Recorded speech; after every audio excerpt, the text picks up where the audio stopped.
Hello, everyone. Welcome back. It is a Sunday night. We have the full crew here for Team Low Clan. I and your friendly neighborhood Prax, and welcome back to Alisono de Notte. Full points for people who can figure out what it means and what the reference is. I will give you, if you see this, drop a comment on YouTube if you figure out what that means. Um, Hey everybody, I'm your friendly neighborhood Prax. Welcome back to our Vampire Dark Ages game, and tonight we have Team Syracuse, or friendly and affectionately known as Team Low Clan. So we're gonna go around, let everybody introduce themselves, and see what y'all remember from 2 weeks ago when we last met with Team Low Clan. So why don't we start with Pope? Hey Pope, how are you? Welcome Hey, back. doing good. Glad to be here. Hey everybody, Hope. Uh, here, let's see here. Trying to remember what happened 2 weeks ago. Not the thing that happened last week. No, no, no. 2 weeks ago. So we had a Jack Sparrowish like introduction to Pietro. Mm-hmm. Um, Mm-hmm. uh, Alina came in on a lovely carriage and found a nice place to a nice villa to occupy while she is here. Um, Sir Ludain found Pietro. They had a great deal of a mess to clean up. There was mentioning of a pig farm. The pig farm does not exist within the church Ludain is living in. It is outside, as farms usually are not contained within churches. Um, Maybe a monastery. but I just think effective use of space. I'm just putting that out there. I don't know. It's just one does not usually keep pigs in the same place as pews. Um, they're all children of God, pigs and pews. that's a one pager for someone else to write. Um, and then there were strange men with boxes and invitations as a wealthy, important premier is calling an Elysium. And so that's a thing we all have to deal with. So looking forward, so much forward to that. Indeed, indeed. Speaking of people who found a very nice abode to relax in, hey PB, how are you? How's life going for you? Hi, I'm doing well, feeling good, and today I'm playing Elena, who is the vampire, but right now posing as Vecina of Bescarini, I believe, House of Bescarini. Somewhere up north Milan, very important. The 14th child, it doesn't matter. But what does matter is that I am currently staying in this beautiful villa, and I have been tasting this very delicious new fruit I have never experienced before, and generally just enjoying the life here in Sicily. Not Sicily, I mean, technically yes, but in Syracuse, in Syracuse. Mm-hmm. Mm-hmm. Mm-hmm. And last but certainly never least on this channel, hey Jesus, how you doing? How's life going for you? I'm doing okay. Hi guys, it's Jesus, also known as Arvandus in most of the things. And Pietro is just, exploring the his new life as what they call one of the poors. It's interesting. It's fun to know what it's like to struggle in life and get to know my rough and tumble side. I'm still extremely violent when I have to be, but it's easier when you're poor because you have an excuse. Harsh life, harsh living. And now I'm traveling with my friend to his church, not a pig farm, although I say again, it will be a very efficient use of space. But if you don't want to use it, that's fine. And to hide a few bodies, I'm assuming it has a cemetery. You can just dump up and dig a pit and put them in or whatever. Oh no, you're gonna feed it to the pigs. That's nice. That works. And yeah, so I'm just, and we got a box. we gonna go to Elysium. I'm gonna be my best behavior. I don't know why the person who gave me the box assumed I'd be some sort of savage. I am the height of nobility. And also, you should. Oh, the hands getting out of the bag. Just. I mean, I think people might be concerned about, you know, Mhm. that gangrel thing. Such beliefs are poor on everyone's side. Every vampire has their own uniqueness that adds to the colorful world of vampirism. Gangrels are just, the more violent side. Mm-hmm. It's not that you smell like werewolves at all. I do not. I smell like fish. I mean, that's fair. That's true. You Mm-hmm. do indeed smell like a fish. Mm-hmm. I prefer shark, but fish will do. Fish, shark, all the same. But you have 2 nights to prepare. You've had 2 nights to prepare for this Elysium. Elena, we have a small question for you. What are you doing? I know what Sir Ludain and Pietro were doing for the last 2 nights to prepare for this Elysium. Was there anything in particular you were doing? To prepare for this Elysium, I probably would have spent these past 2 days, nights, I guess, technically, walking around, trying to get a lay of the land. I spent the first night kind of getting the lay of the living, how they spend their night. So I would probably spend the second night, or the first of the 2 nights, catching the lay of the land for the supernatural, seeing, who live, what kind of vampires are in the area, what the hierarchy is, how annoying are the High Clan, and seeing if there's any other Ravnos around in particular. So, And then I feel like that's a role that I have to ask you for. Oh, sure. Yeah. Because you can use either. There are a couple things you could use here, and you'll get different information based on what you choose. Okay? Okay. So you can use charisma etiquette or Okay. perception empathy. Both of those will get you 2 different kind of information. You could also use charisma empathy, but that will get you very different information. Ooh. I'll probably be going charisma etiquette. Ooh, where's my rolling window? There it is. This is a D10 10. system. Okay. Yep. It's 8D10. Okay, so you have 3 10s that you get to re-roll. Ooh. Let's go. Okay, so 4 successes. Very good. Totally respectable. And a reminder for those playing at home, yes, we're using revised, but no, we're not taking an additional subtraction. If you roll a 1 on the exploded D10, I'm not removing a success, because that's just too much math. And it gets way too complicated. But, so 4 successes. With 4 successes, you can definitely find out some information. And you're in Syracuse, so there's a lot of information to find out, particularly when it comes to hierarchy. Because La Sombra, like actual La Sombra, the guy who founded the La Sombra clan, antediluvian, kind of hanging out over here, his castle is outside the city limits. Like, Oh.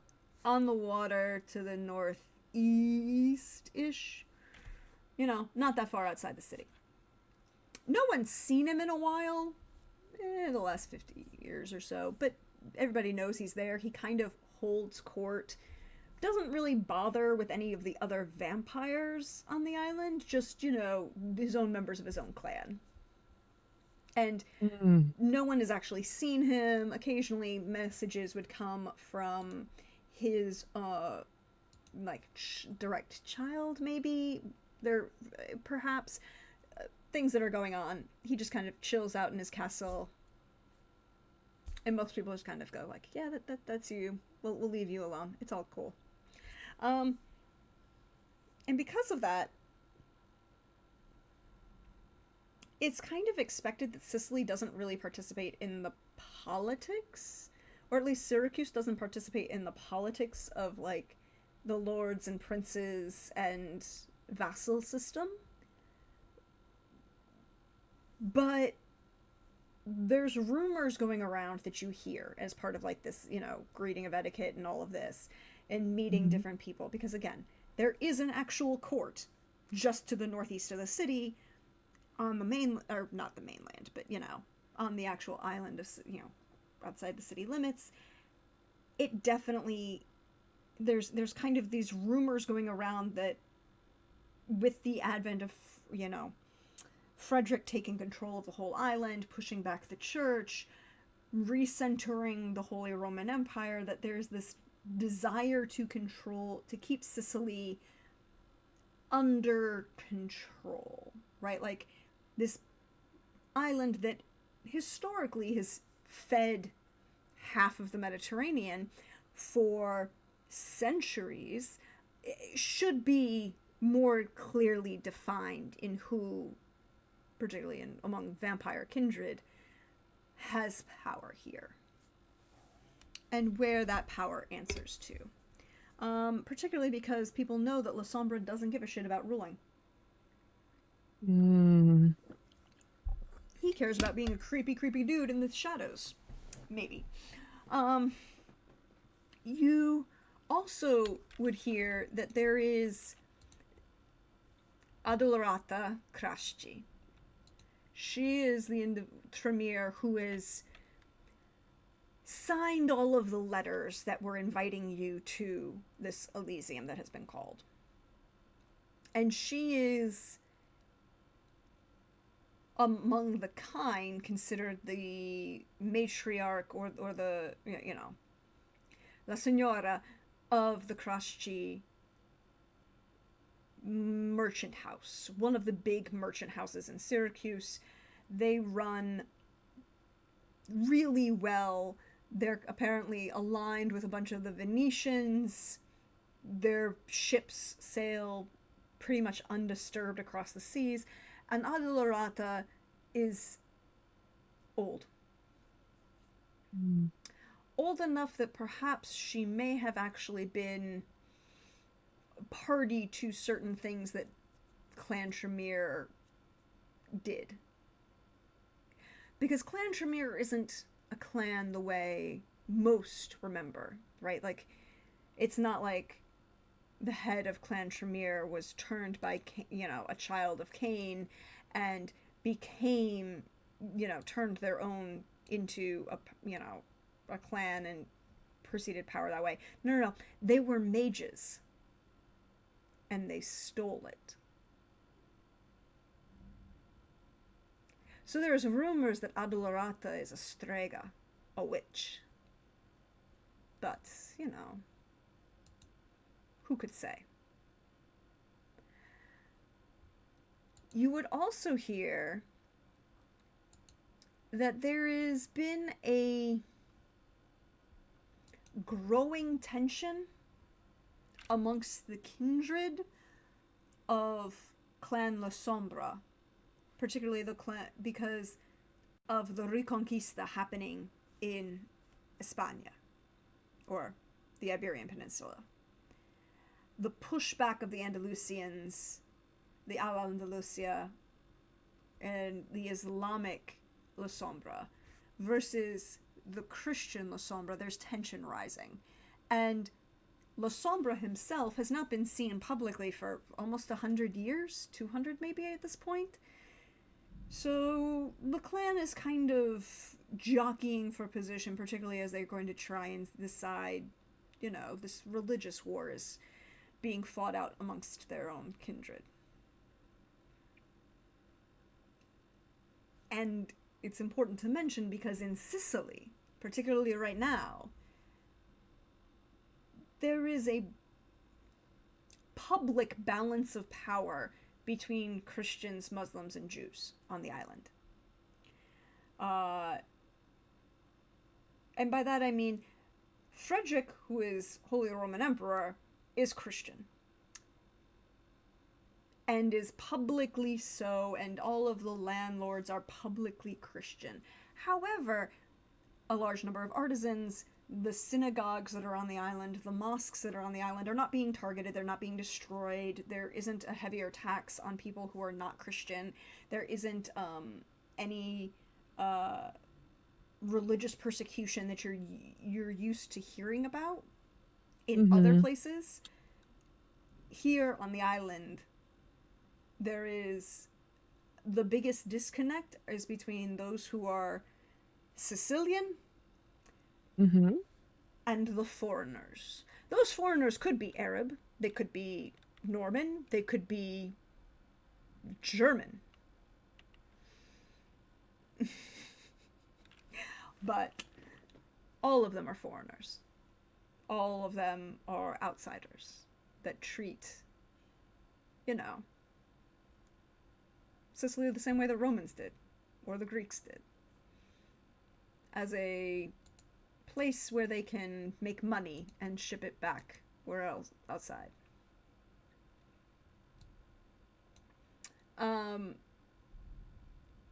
Most of the kindred in this city are therefore have ties to the island of some manner, whether that's with Adolorata, she's tied to the merchant house, she ties to the sea in that manner.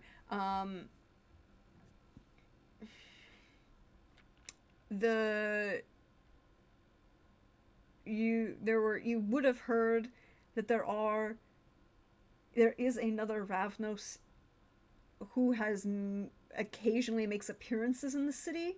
No one can confirm that he's here now in this moment, but he kind of every month or so kind of pops up, attends, maybe one of the performances in the amphitheater, perhaps makes a big splash and, picture the description that you are given is someone who is like Figaro from the Barber of Seville, right?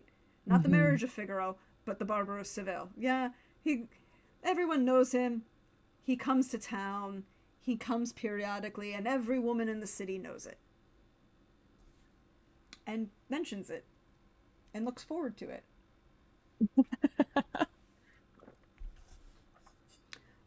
But no one's seen him around in the last month or so. You would have heard that, interestingly, there is only, aside from Le Sombre and his ilk that are kind of mostly outside the city at this point, there are only 2 high clanners in the city. A Ventru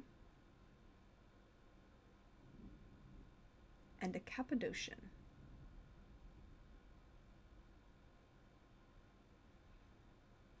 The Ventru is a noble. Of course he is. There are no non-noble. I mean, particularly at this point in history, there are no non-noble.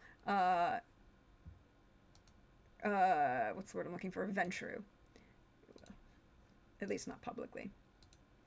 He's been described as relatively young in appearance. He keeps his hair short. He does not seem... he's never seen in armor. Let's put it that way. He's never described as wearing armor, but he does carry a sword. And I want to make that clear. He carries the sword. He doesn't wear it.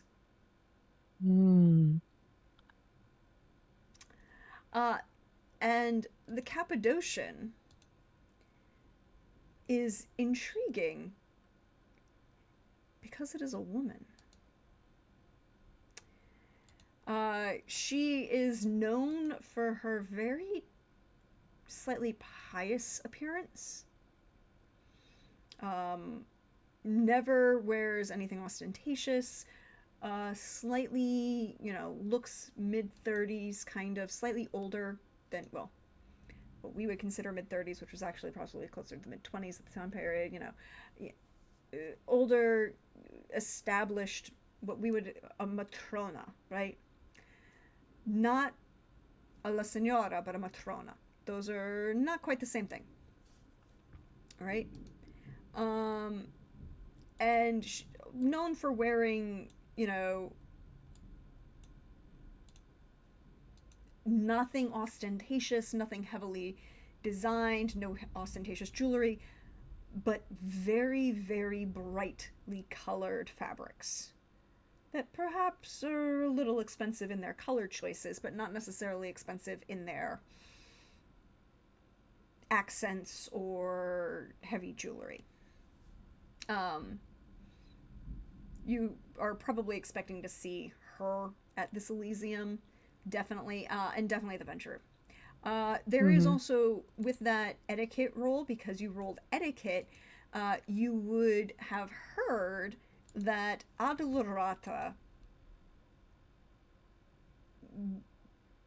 from all accounts, had enough support to call this Elysium,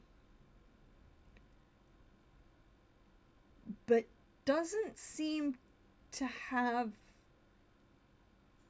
like, the way in which it was done was very formal, very presentational. You all received a box with a formal letter in it. It was signed, she signed it, but it doesn't seem to, there's nothing indicating that she signed it as the Prince of Syracuse or the Lord of Sicily, right? Like, there's little indications that there's tension in that your etiquette performance. So just enough to be accepted, but there's something a little off. Okay. Interesting.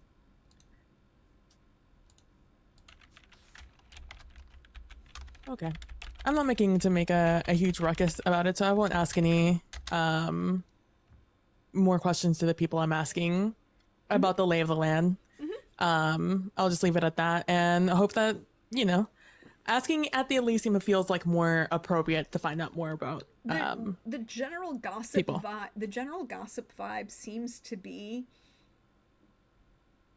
obviously Adulrata did stuff enough right to get this put forward, so somebody must be supporting her in this. But there's enough people, enough kindred gossip is a little on the,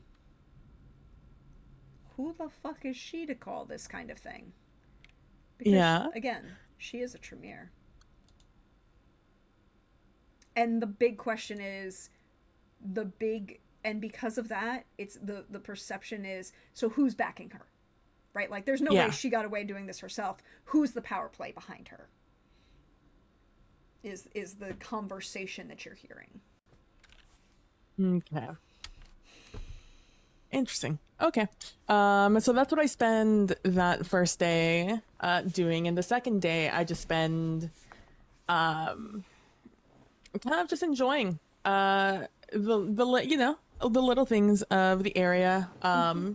I talk more to the individual who drove me in and gave me a recipe of his wife's, and getting to know their life, because he was older, right? Older, well established. Yeah, he's already had his life together. Yeah. Find out more about his wife, kids, that sort of deal. Like, just trying to understand him and his life. And if there's any like other people who come around, who come and clean or anything of the sort, any workers, I'll do the same. I'll like introduce myself, get to know them, make small talk, and kind of engage them in that way. And that's pretty much what I do the second day, just get to know the people around where I'm staying and what their lives are like. Yep. So you probably spend most of the day or most of the time on what is called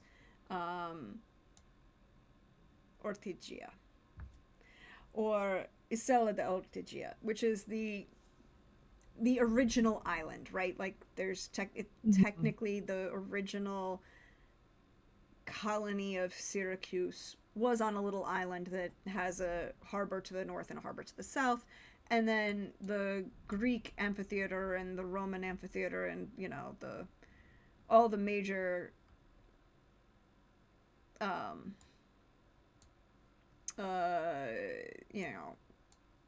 the ear of Dionysus, all of these things are actually outside, away from the water. So it's like, where, if I Temple to Apollo to the amphitheater is a mile outside the city. Or off the island, I should be more specific. It's really nice. It's really fucking hot.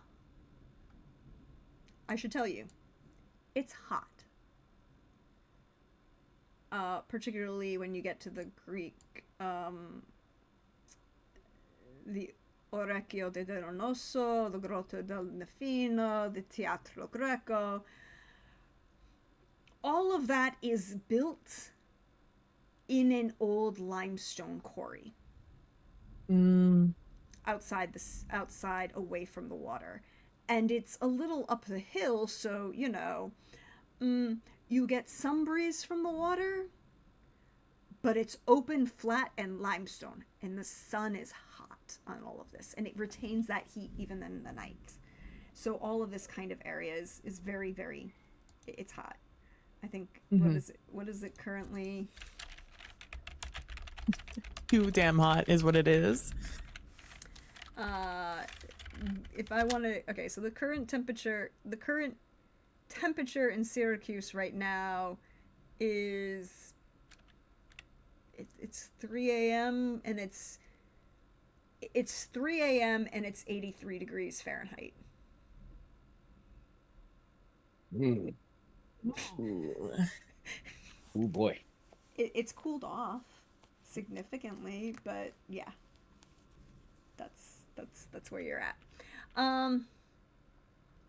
So because of that, you would have heard that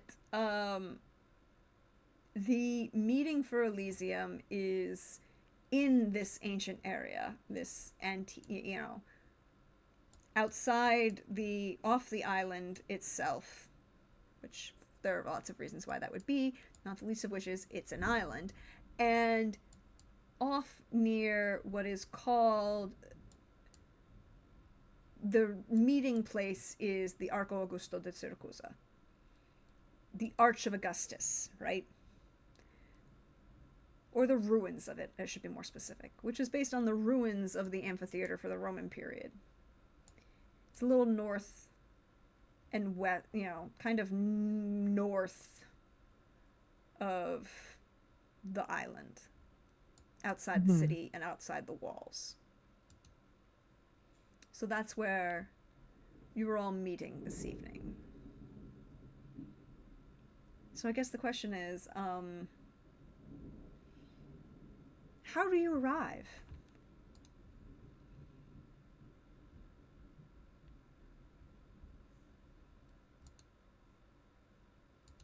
On time and with a little flourish. As ostentatious as Elena might be as a noble, as a vampire, she's not really that high up. So she's kind of like a little more low key about arriving. But does definitely still make small talk with everyone around, especially those that she met in prior days.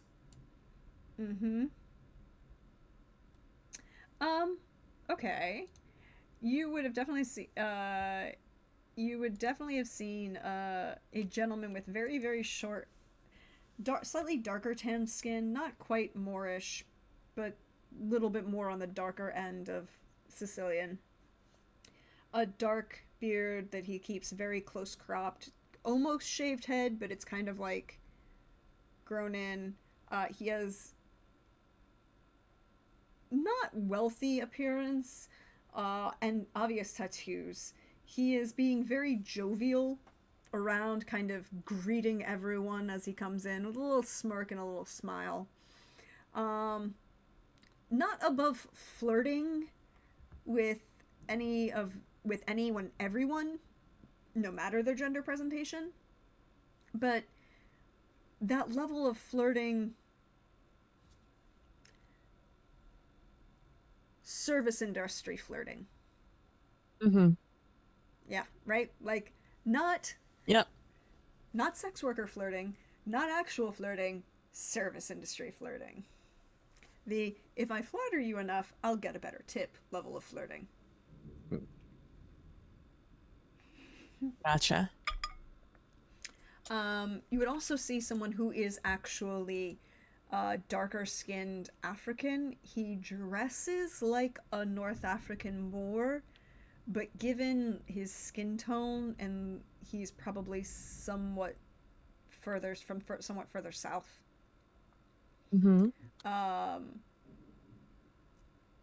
Face tattoos, and he presents very not standoffish, but in the level of like, I'm here for a thing, let us do the thing so I can leave. I'm not here to socialize. I'm not going to insult anybody, but I'm not here for the party. Big. This could have been an email energy. Yes.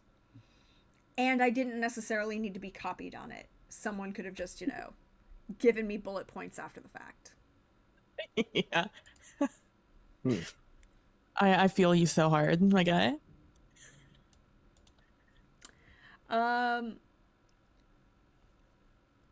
my next question is then, how do Sir Ludain and Pietro appear? So I'm assuming, Pietro, So Ludain, are we going at the same time? I have a feeling Sir Ludain's going to show up earlier than the rest of you. All right. Then if you're going early, if you want to go first. Yeah, no, he is definitely early. He's also quite conspicuous as he is in his full armor.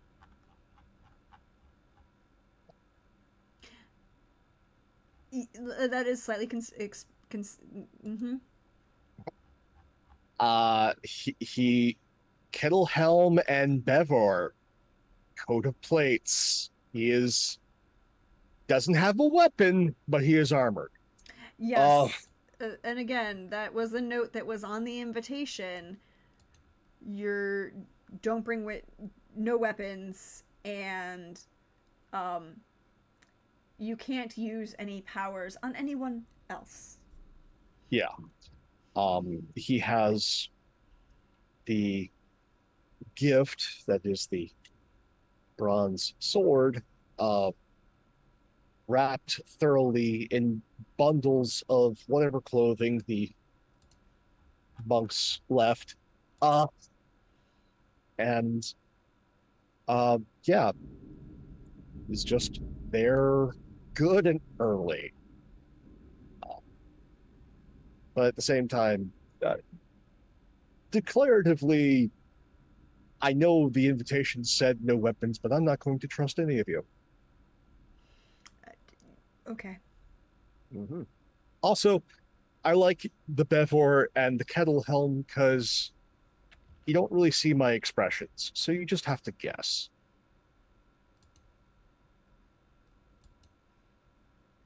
I mean, Okay. That's fair. That's fair. So you would see Elena, this very heavily armored knight, who isn't carrying an obvious weapon. Well, I mean, I feel like it's loudly saying I have a weapon, even if I can't see it. But, I trust that someone is not going to be stupid enough to just try and attack me. So I'm not going to really worry about it. I will introduce myself, I will come over and be like, hello, my name is Elena. It is nice to make your acquaintance.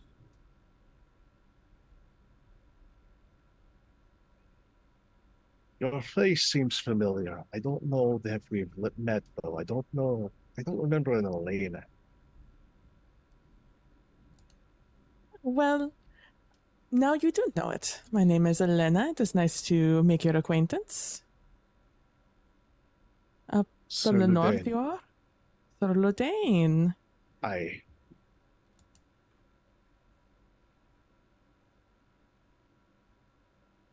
Are you doing well? You seem a little perturbed. It's a very strange gathering. Mm-hmm.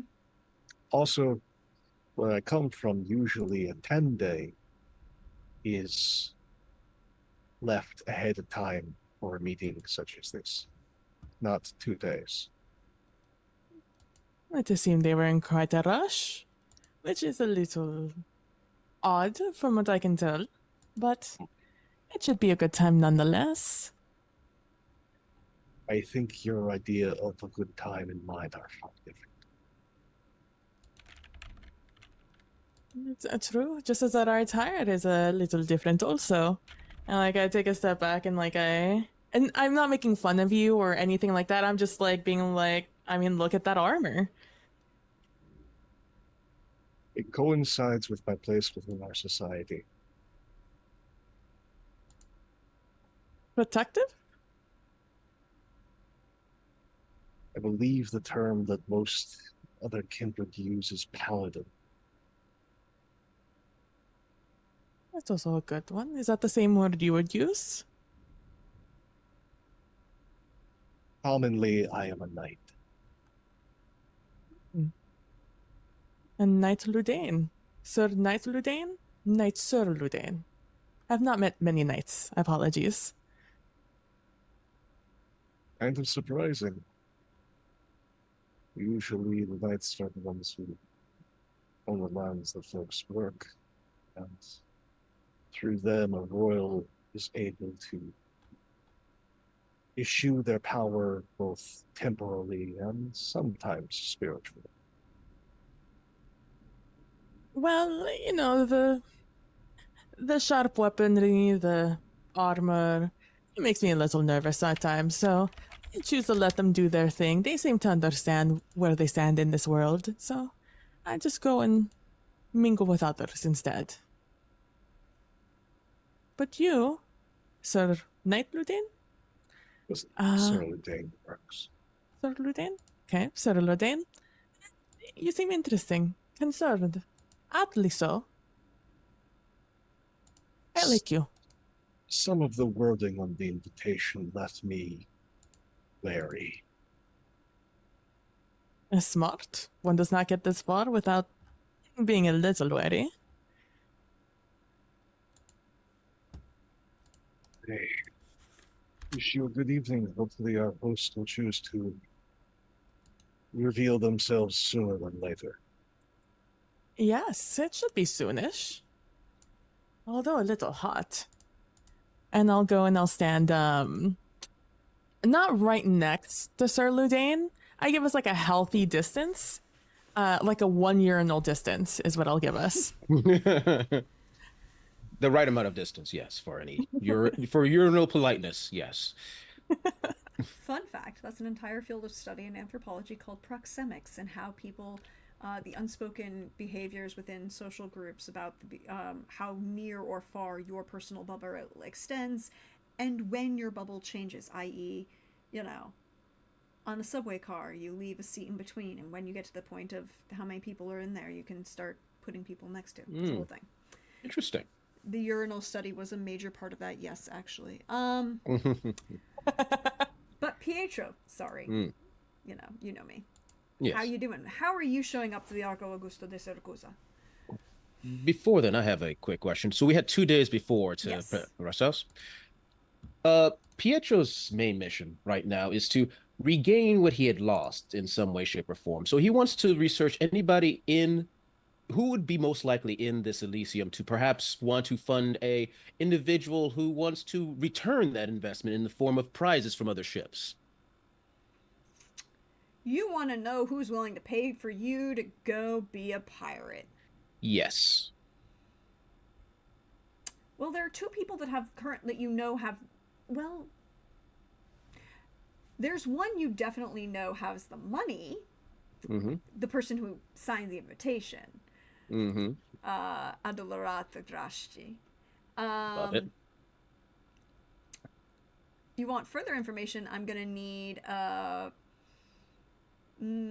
roll from you, sir. Yeah, of course. I would say that would be in... You have a choice. Mm-hmm. Because of the way this game works, I think you can either give me intelligence politics Mm-hmm. or charisma investigation.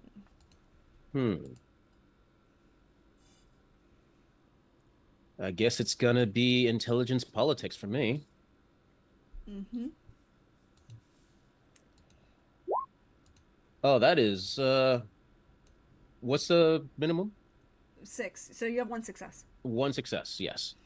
So you will have heard that there is a venture in the city.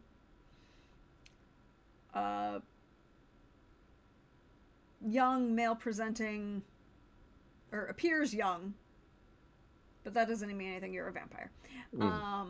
Male presenting, who might have the money to finance such an excursion.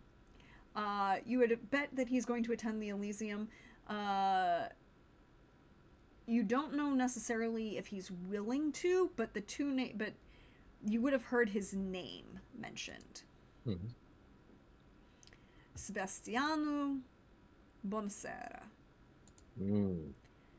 Ah, very well. So you know that he would be probably him or Adolorata Grasci are going to be the two people that you can find out in this moment who have the money to finance what you're looking for. Very well. Then with that information in mind, Pietro is going to go to the Elysium dressed in a... Now, he has resources one, so he is, I'm hoping, enough to have some relatively nice clothing, not something that smells of the river. You don't have to worry about smelling like a river, but you might have to worry about smelling like the Mediterranean. True enough. But you have resources one. You can have enough for an alternative chair, an alternative outfit, right? Like, you have enough so that you can wear different clothes. Then, okay. Then I'm going in, dressed in a tunic, a sleeved tunic, with on top of it, a mantle, which is sort of like a cape-like cloak. Some hose and some, perhaps a bit pretentious, some pointed shoes. And with the coloring and the styling, I'm trying to present Pietro as sort of new rich, to give the appearance that, you know what, this guy has influence, but I'm just here for business dealings, for getting things done. Okay. And he just casually walks in like he owns the place. Not actually owning the place because he's not an idiot, but just like super comfortable, like he's been to every Elysium that's ever been. He's never been to an Elysium in his life. Well, one of the things about this particular meeting is that you are outdoors, right? Like, when I say the Arco Augusto de Syracuse, I should preface this by saying it is the foundations of what was an arch that opened into a Roman forum, and behind which is the Roman amphitheater, or the remains of, and a Greek theater, right? Like, the actual arch itself, no longer there. It is the foundations, you can mop it out, it is flat, but it is pretty open. And this is not like... There's nowhere to hide. There are a couple olive trees, but they're not very big. Like, this is a flat open area that everybody's been invited to, kind of. Mm-hmm. So you are making an appearance. It's just, less is impressive right now. Yeah. So I expected indoors. I see outdoors. I'm like, well, they put all that effort for nothing. But it's fine. But it's fine. It's time to mingle, I guess. Let's see. Got to be casual. Got to be casual. Walk to the first vampire and see and say hello. Oh, Ludane, I can talk to him.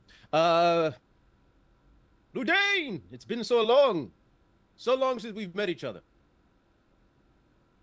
Hello, Pietro. How have you been since recent times? How's life treated you, my friend? Well enough. That is good. That is good. It is nice to see you so well dressed. But of course, I'm going to an Elysium. I have to present myself properly and as an individual of business, a noble merchantman. There is this long, awkward pause. There's absolutely no movement, and then eventually a nod.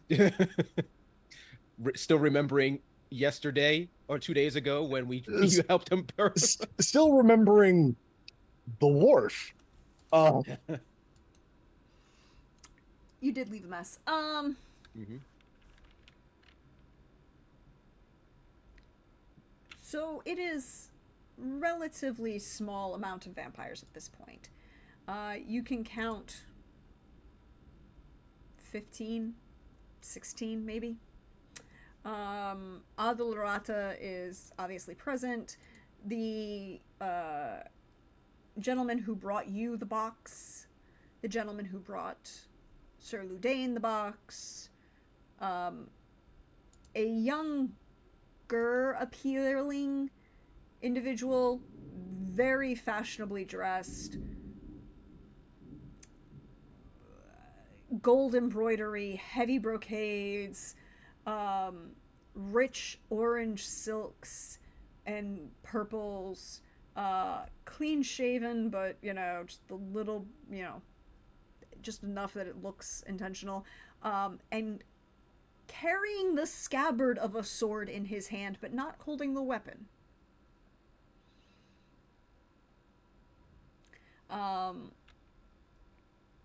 He kind of matches the description you were given, Pietro, of that venture that you might possibly be able to convince to fund your piracy. A woman wearing very, very simple for the occasion, tunica style gown, long, but it's in like a deep purple, a long red veil, not any jewelry. She kind of looks a little older, but she looks, put together. Not a lot of investment in, gilding the lily, as we used to say, perhaps. A couple other vampires that you could kind of recognize by sight. One of which is wears a very distinctive, that's not right, hold on. Wearing a very, very distinctive green, very green turban. He appears, very put together. Definitely seems more Greek, maybe further east. Dresses very Ottoman. Or Seljuk, actually. I should be more specific at the moment. But there are a couple other vampires, but it's only about 15, 16 people. Adalrata is not here at the moment. But exactly when the last of the church bells can be heard for ringing midnight, Adalrata makes a grand appearance. carrying actually a covered lantern.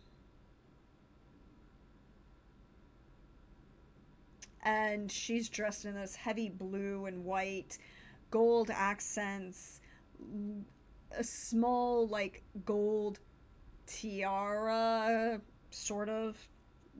A little bit less than a tiara, but a little bit larger than gold combs in her hair.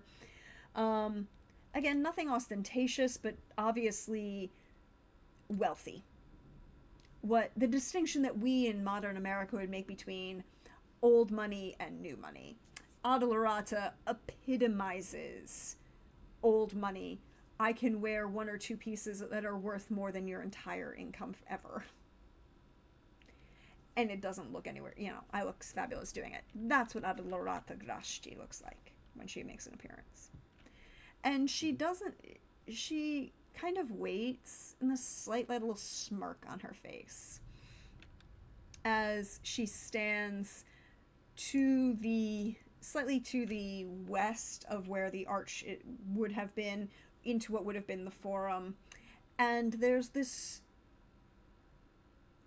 smile as she just kind of waits for the audience to notice her, right? And like slowly that wave of silence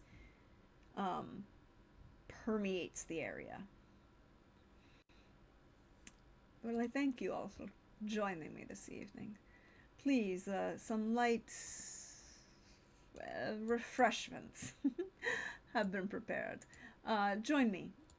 And she would lead you all to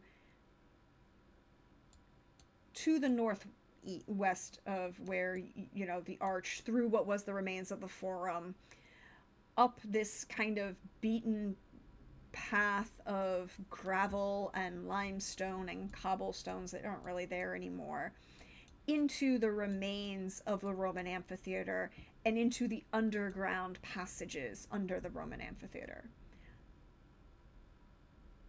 And there are candles kind of like, artfully arranged around the space to give slight lighting.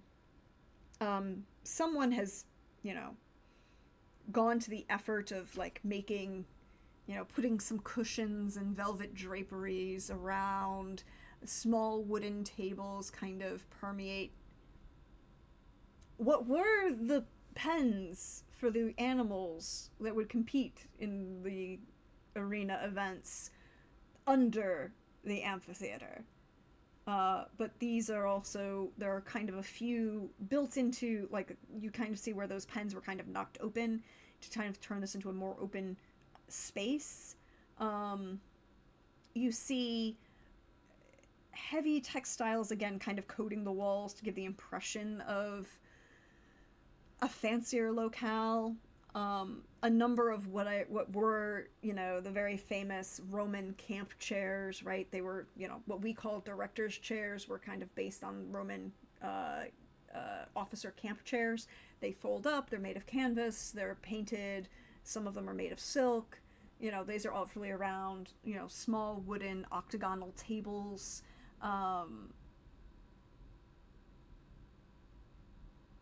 And there's a sense of someone trying to throw a really nice party in the remains and ruins of a Roman amphitheater's underground.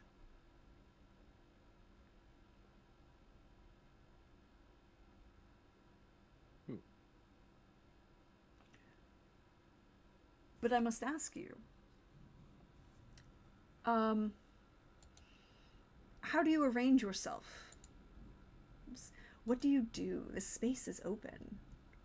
She just kind of opens you all and welcomes you all into... we have one more coming. He'll be a moment and wishes to speak. Please, make yourselves comfortable. If you have any requests for refreshment, we are more than happy to provide.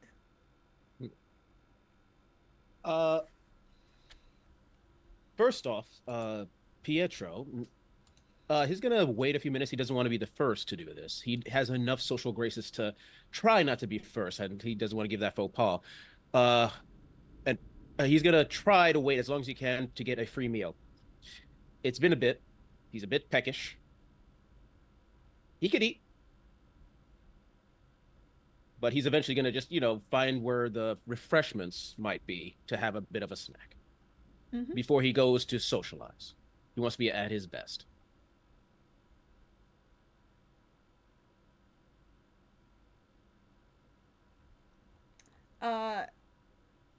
You can definitely get somebody to bring you a snack. A juice box, as it were, on legs. All right. So I ask after some time. I ask. I'm assuming are there servants there or just? There are a number of people, very obvious ghouls, dressed in Ah. that same kind of blue that Okay. Adolorato's wearing, but dressed as attendants more than servants, if the distinction can be appreciated. Are they walking meal plans?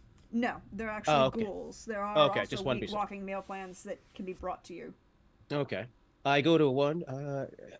Good day.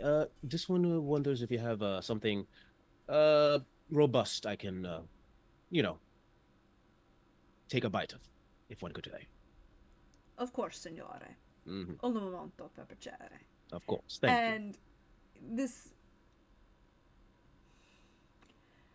individual male presenting of indeterminate age, right? That fine line in Italians where he's somewhere between the age of 40 and dead. Right? Like he still has all his hair. It's a little bit gray. Mm. He doesn't look like he let himself go. He's a little svelte. He's, whatever. Mhm. And he disappears for a moment and then comes back and is leading a very obviously a heavy set dock worker, somebody who works with loading and unloading, muscular,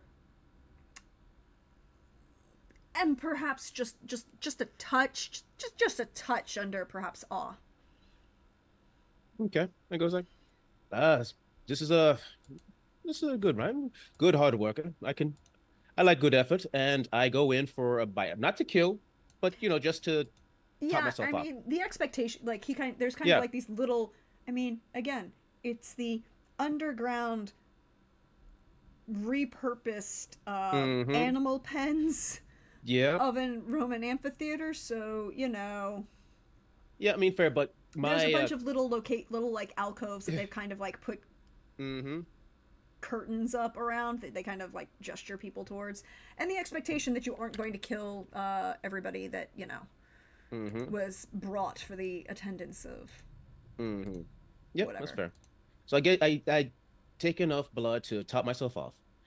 Thank the ghoul. I am polite like that.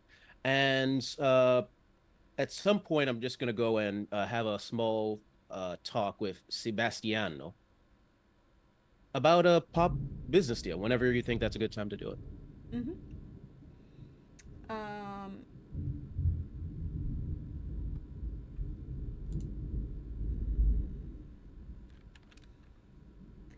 uh, and anyone else? The two of you? So Dudane hangs back towards the entrance, considering that if there is a hunter or some miscreant, it is my oath-bound duty to try and protect the others. So, yeah, and also I already ate, and I don't trust anything that's being served. Elena is going to what's Elena gonna do? Elena is going to go around, make some pleasantries here and there. And before going to go see what the selection they have is. And indulging in a little bit of a quick meal. And she spent a lot of times with humans lately, but she hasn't really fed. Mm-hmm. Mm-hmm. One of the ghouls, again, this kind of indeterminate age, male presenting, would just ask if you, Senora has any tastes they wishes in particular. No, I am not picky, not tonight. Anything you have will do. Si, signorina. He will go and bring back another kind of dock worker kind of individual. Perhaps, you know, easy to achieve. Given the time of day and all of these things, perhaps.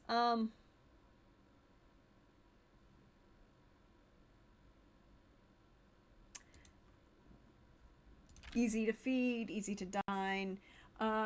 While both of you are dining, just shortly thereafter, are you intending to kill? Well, the expectation is that you're not, but are you intending to kill this human that you were brought as, you know, carry out? No. Absolutely not. It's a possibility. While you are doing that, while you all are dining, can I have everyone please make me a perception awareness? Yes, perception awareness.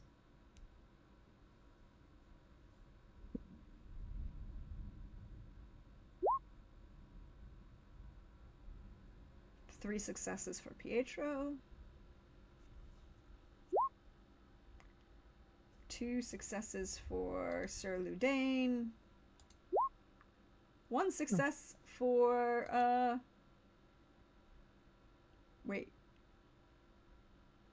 for Elaine. You only have 2 dice to roll on that? I sure do. Okay. Good to know. Thanks.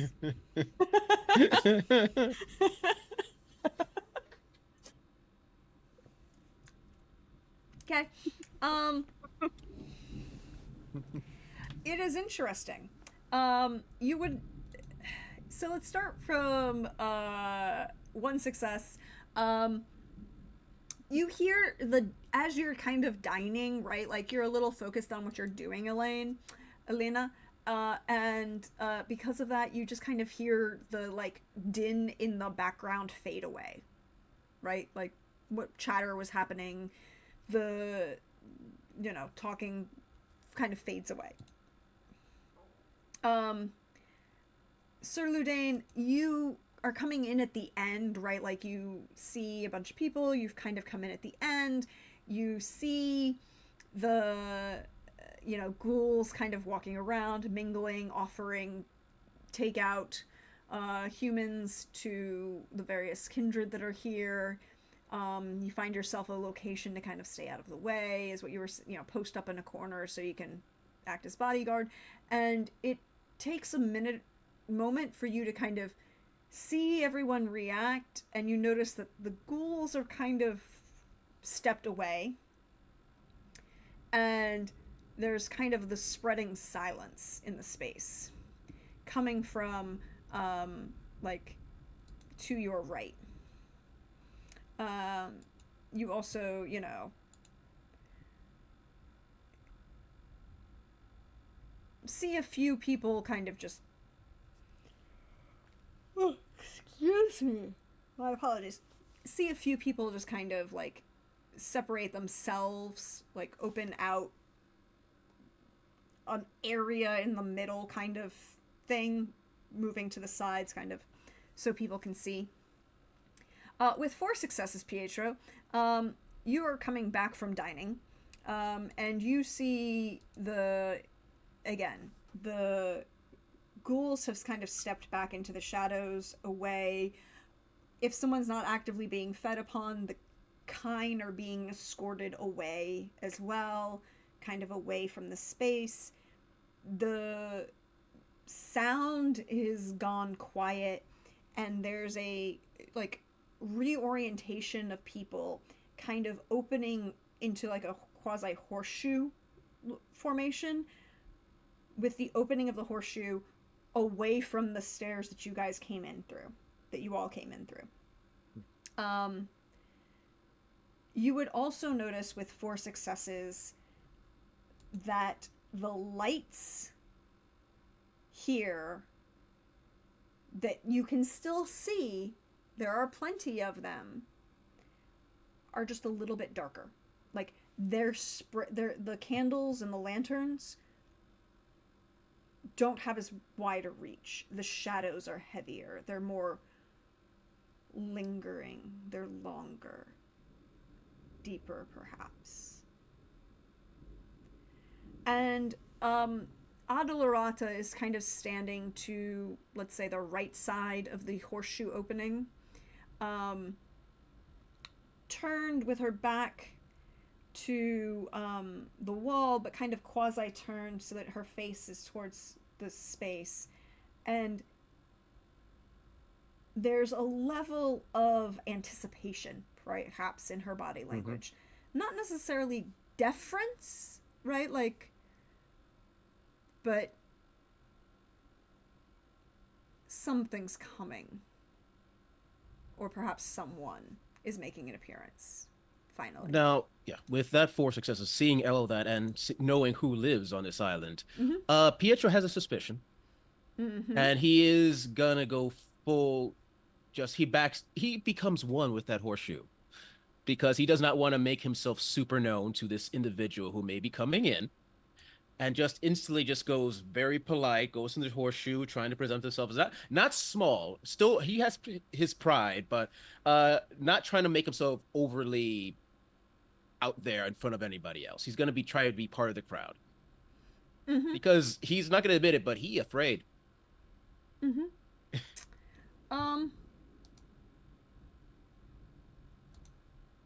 So,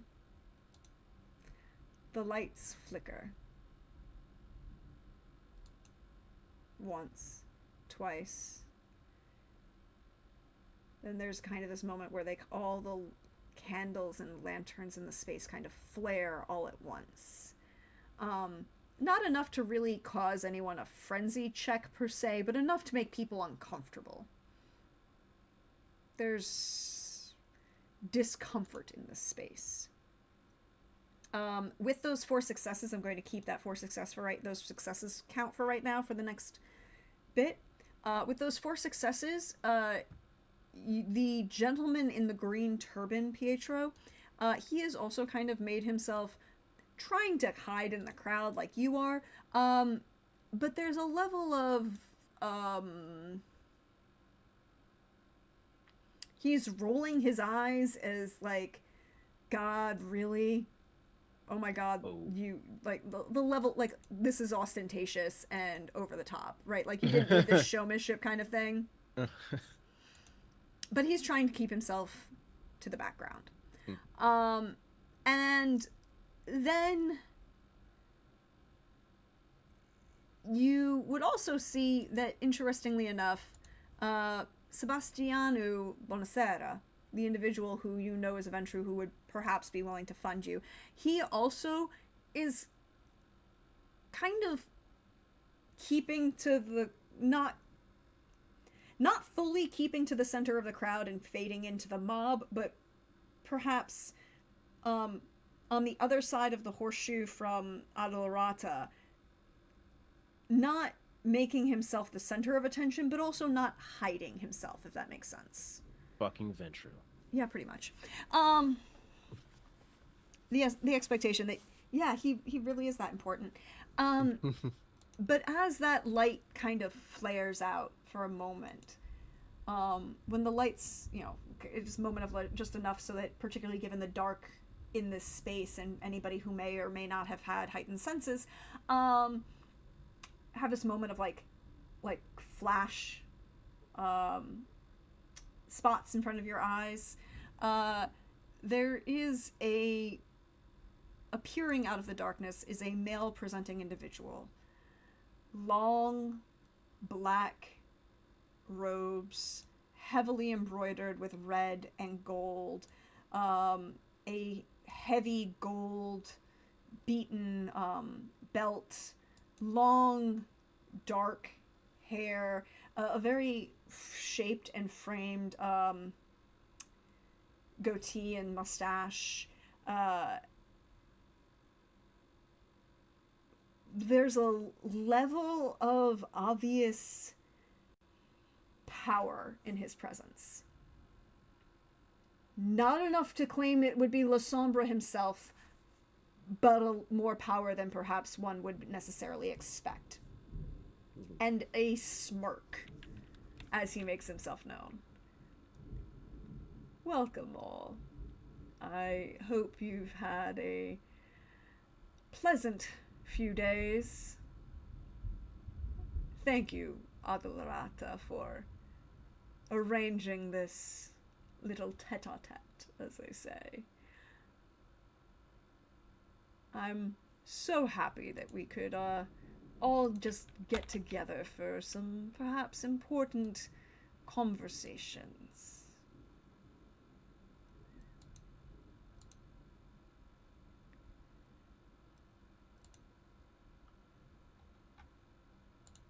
And he will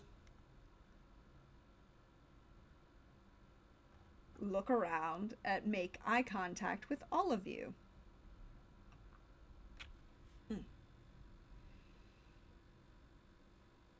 Sorry.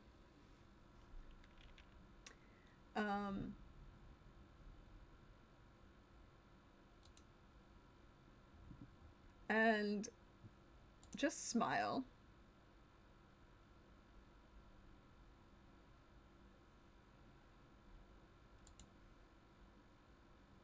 And wait. That beat too long, right? Like that moment of a little bit, just that moment too long rather than, you know, an introduction should be happening, something should be happening, but he's using that moment of discomfort intentionally around everybody, one might say.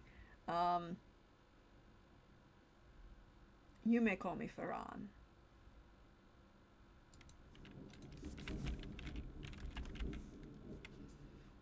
And I represent a certain population that wishes to address some issues with this island. Namely, who you swear fealty to. And he smirks just a little bit too much, with just that little obvious flash of fang in his face.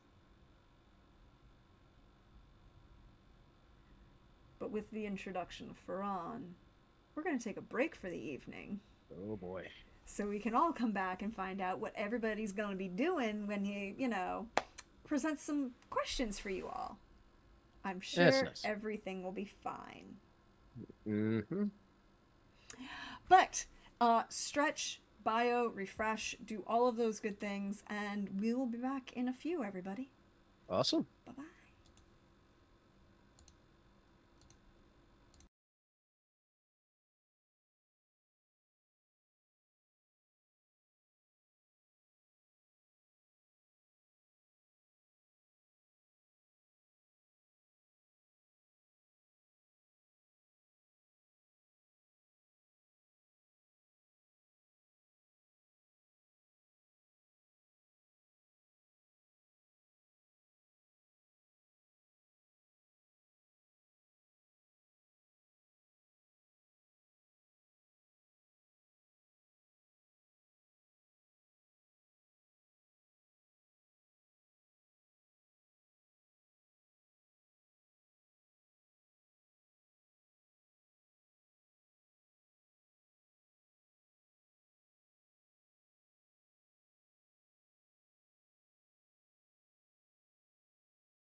Hello, everyone. Welcome back. We hope you're refreshed, stretched, bio, all of those good things. And now we return underground. Well, under an amphitheater, I should be more specific. And the welcoming of an individual who calls himself Ferran. So my next question is, he kind of looks around this space. What is your, I just want to get a vibe, like what your vibes are right now. Like, how are we vibing?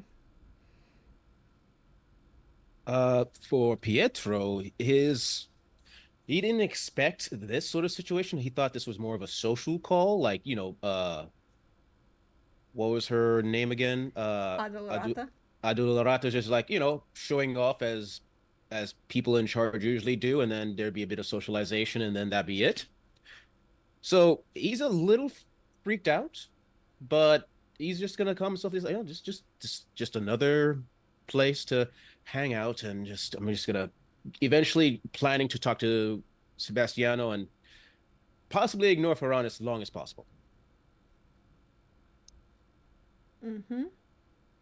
And so, you know, disconcerted would be a verb. Yes, yes. Okay, okay. Elena? A little late on the pickup, so I am cleaning my my mouth, getting the taste out of my mouth. When I turn around, but as quickly as I can before I turn around, and I just leisurely walk back into the crowd, trying not to make it obvious that I didn't notice that this person was coming, or that this person was here. The words are a little concerning, but the presence of this being is only concerning because of the crowd's reaction, I think. Not so much because I am concerned about whoever this may be. Or, I mean, they already said their name, but it name's a name. I have no idea who this guy is. Yes. Yes, that is indeed possibly true. Sir Ludain. Beauty of the current outfit is this is what you get. It is just full on Angelica Houston Adams letterbox of eyes. But what do those eyes, that window to the soul, say?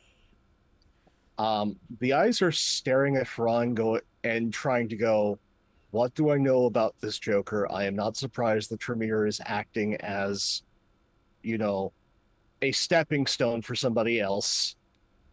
No surprise. Oh, look, a Tremere being a lackey. But I'm going, okay, so ostentatious presentation that narrows it down to like 4 clans. I'm guessing he's alluding to La Sombra, but I'm also going this entire fealty thing. Guessing you're on one of the paths of kings. Okay. And just trying to get a as good a read on him as possible, going like, should I be protecting you, or should I have nothing but contempt for you? It's just trying to like figure out where he fits.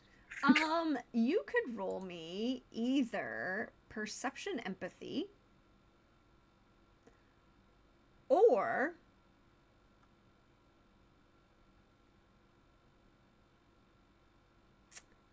intelligence politics. We'll go with intelligence politics. I'm going to spend a willpower because I would rather not fail this one. Yes, remembering, of course, that you can use willpower to get an automatic success on a roll.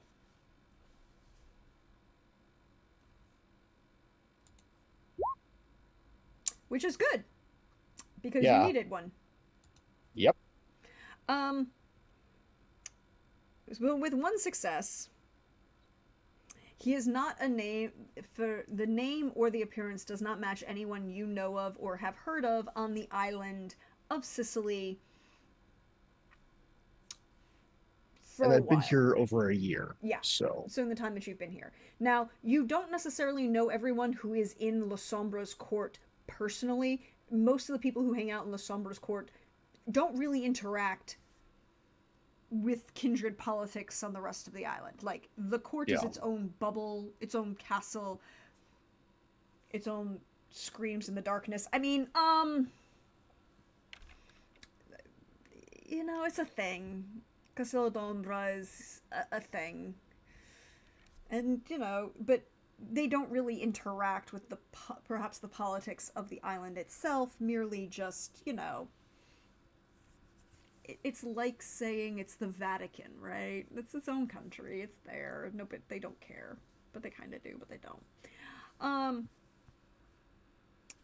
But he is not an individual that you have heard of on the island, so you can kind of rule him out from the general appreciation. And given just his general appearance, you can, given the way things are going, you can lean towards Clan La Sombra, probably.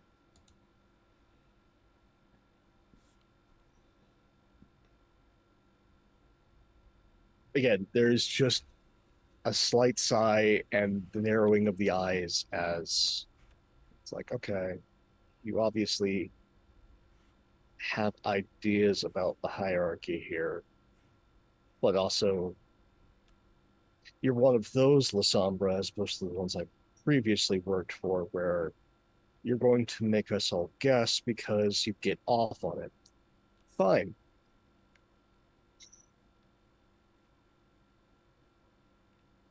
Yeah, probably. So powerful, but also has the personality of a tiny man. Maybe. Maybe. Maybe not. I mean, And after like that like intense like scrutiny, it's now just like, okay, you are the asshole that is presenting himself as being in charge. Let me look at the rest of the room to see if you're actually in charge or you just put your foot in your mouth. ooh, you want to get a vibe check for the room. I want to read the room. Like, Okay. That would definitely be perception empathy. okay. Based on his speech. I will let other players say how much of their vibe you will be able to discern based on your number of successes, but I will give the general room.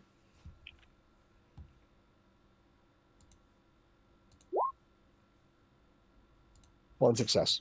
One success. A couple people, it's a little hard to read.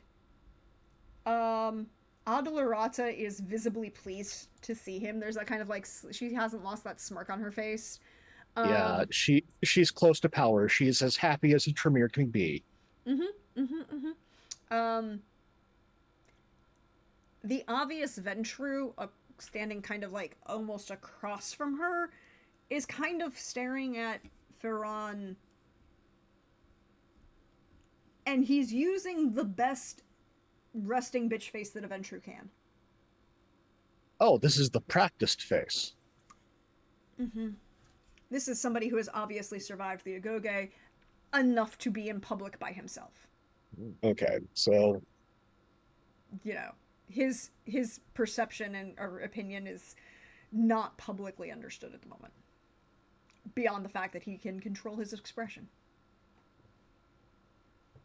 He's a survivor. We'll keep an eye on him throughout the night. The gentleman, the African gentleman who brought you the box. The box doesn't look pleased to see Ferran the way Adolorata is, but also doesn't look visibly surprised at anything. You knew of his existence, but not necessarily he was going to be introduced in this fashion. Perhaps. Then you've got a bunch of people who are kind of questioning, like, okay, you've come in, you've made this announcement about fealty now. What is going on? Yeah. They're the ones that are affected by him playing mind games. Okay, so you are all chef. And the one woman who, you know, the guy with the very distinctive green turban is you can't read him at all. He's kind of leaning against one of the pillars, what was perhaps one of the stone walls of one of these pens that have been torn down to kind of open the space up. He's leaning back there in a way that you just can't read. Dangerous. Got it. And the woman who is wearing very the peasant garb. The peasant garb, but in brighter colors that are than traditional, you know. Yeah. More expensive colors than traditional peasant garb, but wearing peasant garb. Yeah. She has shifted so that she's standing almost dead center between the Ventru and this guy with the green turban.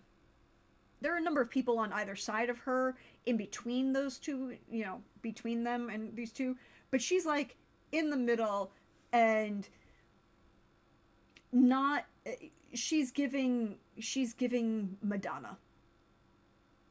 She's giving like statue Madonna, you know, that kind of very traditional Italian look that you see frequently of, it's not resting bitch face because I'm not angry at you. If I was angry, then now the Maloik would be coming out and everyone would know.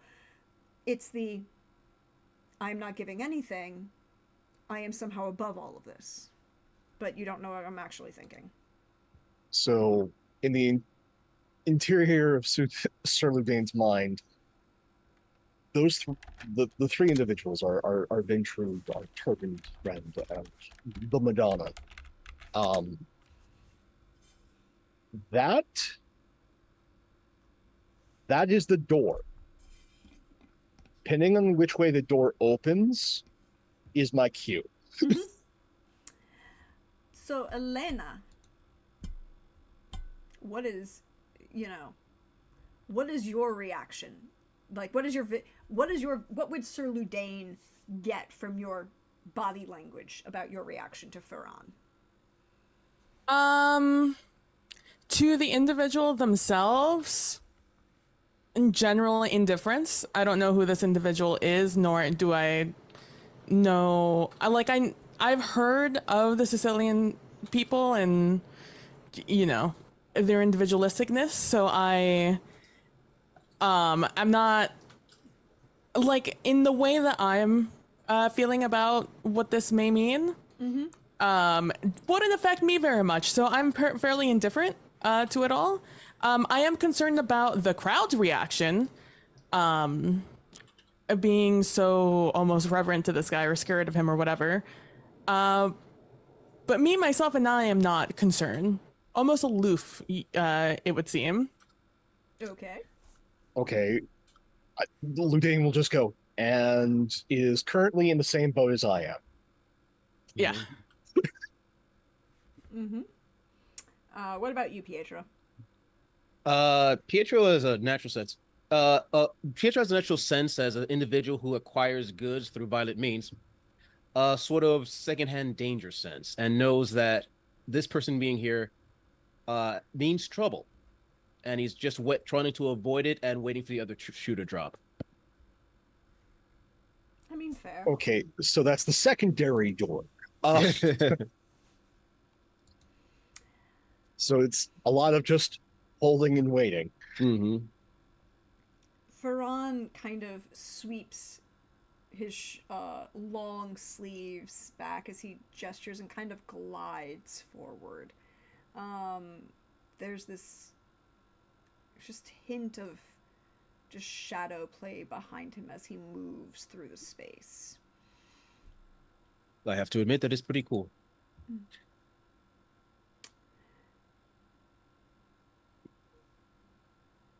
It has been signed by the kine of this island that now Sicily belongs to the Holy Roman Emperor in total and free, away from the Church of Christ. And with that signature comes certain pressures. No one on Sicily currently swears fealty. There's no prince, there's no vassal lord, there's no ties. Lord Lysandro's court, of course, being entirely exempt and therefore not a point of order. But he does not care to rule the rest of you kindred. And he has that pause. That pause is noticeable, long, and just that hint of insult that only a true high clan asshole can give. Yeah, and at that point, like the other guy, Pietro does roll his eyes. It's like, okay. There we go. Yeah. So, a lord or prince of this island must be established between here or Palermo. And the decision made to swear fealty to the fiefs of the Black Cross or the Sea of Shadows. I am but a humble traveler and am here to encourage the nomination, shall we say, of one amongst yourselves and then bring knowledge of that back to my lord in Antioch.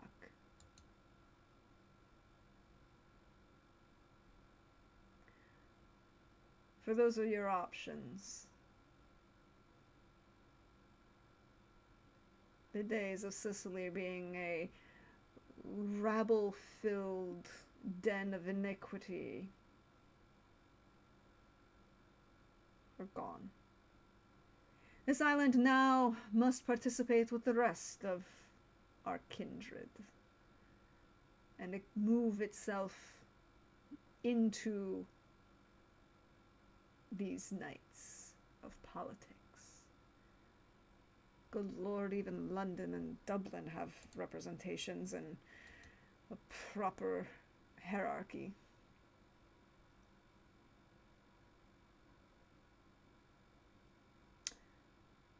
So I am here to provide information, guidance, and support to whomever you all choose as prince of your city, and then perhaps lord of this island. I hope I can be a guiding light.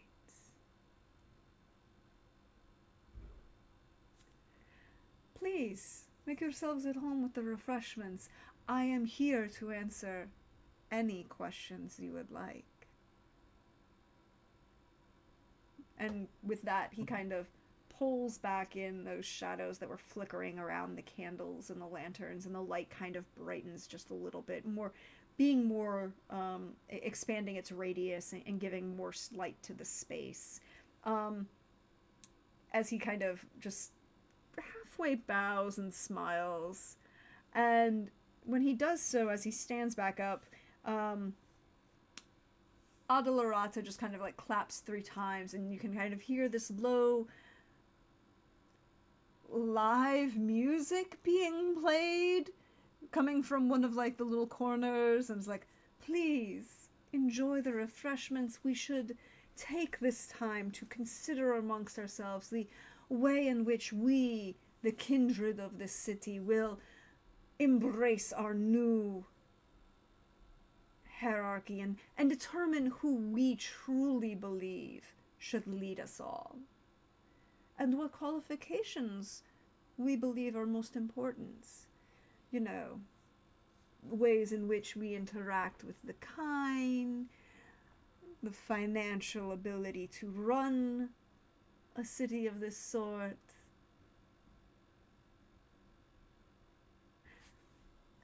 The mere power in our blood, or the ways in which we can manipulate it.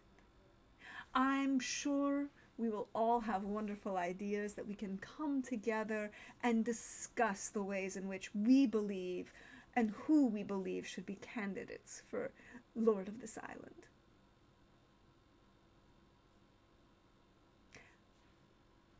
Enjoy.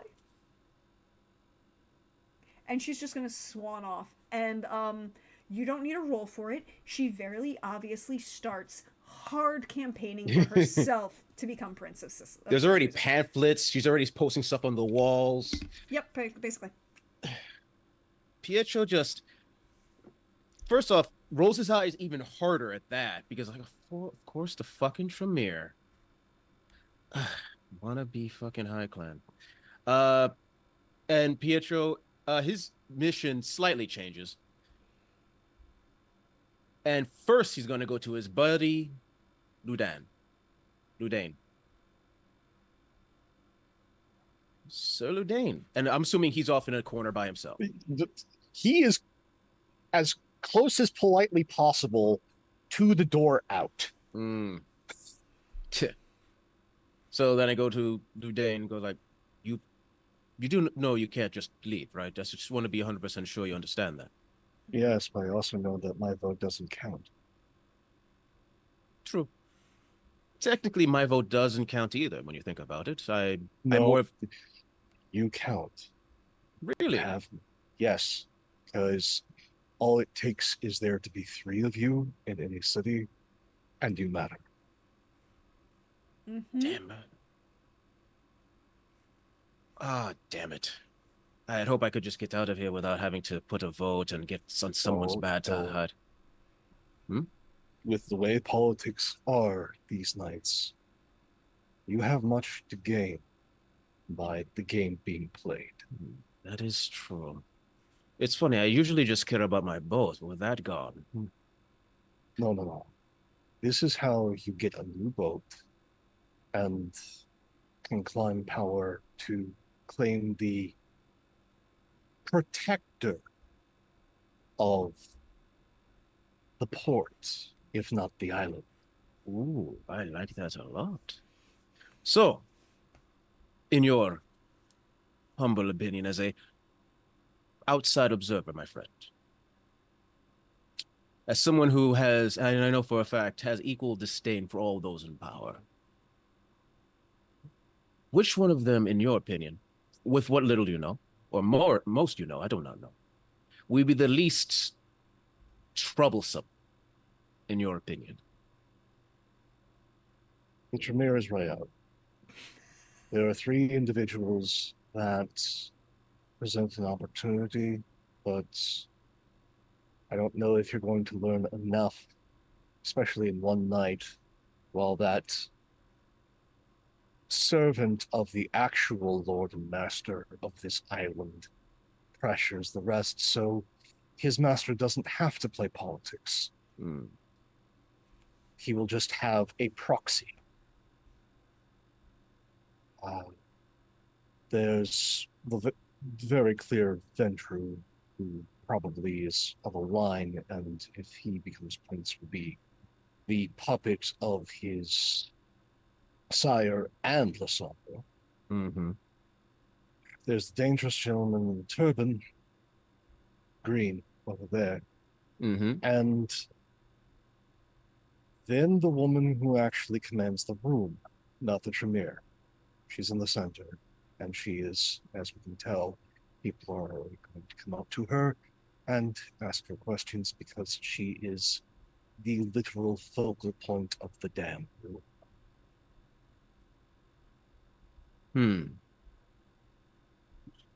So I have three options, not including the Tremere, obviously. The Tremere is a sniveling, grasping babe, and should not be trusted with more than cleaning up after the rest of us. Good, we are the same mind on that. All right. Well, I had planned to talk to the Tremere about a business plan. Anyway. No, her money and her mind on things far, far more. Oh, sorry. Repeat. I meant the Ventru, not the Tremere. The Ventru, again, he seems young. I'm not absolutely certain about the strength of his blood, but he seems young. Well, we're going to find out. A moment. And I'm going to go talk to Sebastiano. Okay, we'll continue with that in a moment, but first I want to see what Elena's going to do.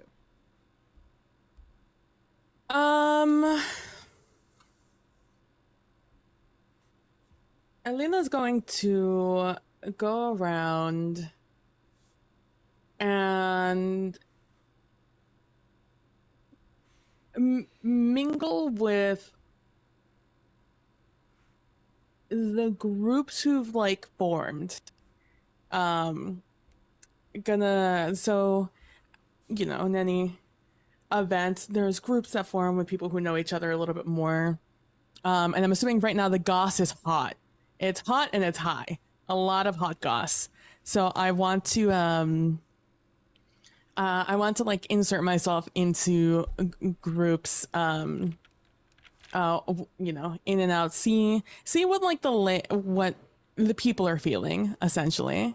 Because I don't have a preference here. I don't know either of the candidates, and I don't have a vote in this, so I am just gonna see what other people have to say, because that's what I love. I love to hear other people tell me what's happening.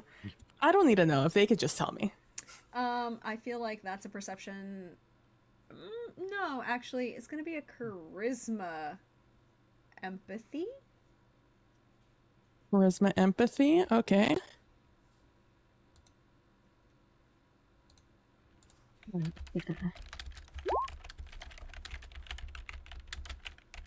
Three successes. Okay, so 3 successes. With that, it's very obvious. Ooh, hello. It's very obvious that Adelarata is campaigning hard. Early, she's put herself together. She's gone to all of this effort. There are a few people that are kind of very obviously, you know, the majority of the population are very obviously like, what the hell is going on? We did not choose this is all new. I don't know where this is coming from. Yeah. There is interestingly enough, there are a couple vampires who are going up to the obvious Ventru in the room, kind of expecting him to kind of throw his hat in the ring, and he seems to be greeting them politely, but he's not, and talking with them, but he's not saying anything, and there's nothing being said that says that he's obviously agreeing to accept a candidacy, right, at the moment? Yeah. The green turbaned individual is kind of faded into the background and is talking to a bunch of the people in the indecisive, didn't know what was happening kind of mood, and seems to be kind of similar to you, getting a lay of the land, seeing where people are going, and people are like the middle of the road, lower level vampires are starting to move towards him in a way that seems more gossipy. But with 4 successes, you can also see that he's kind of encouraging them. Oh. Or 3 successes. You got 3 successes. Yeah. he seems to be encouraging them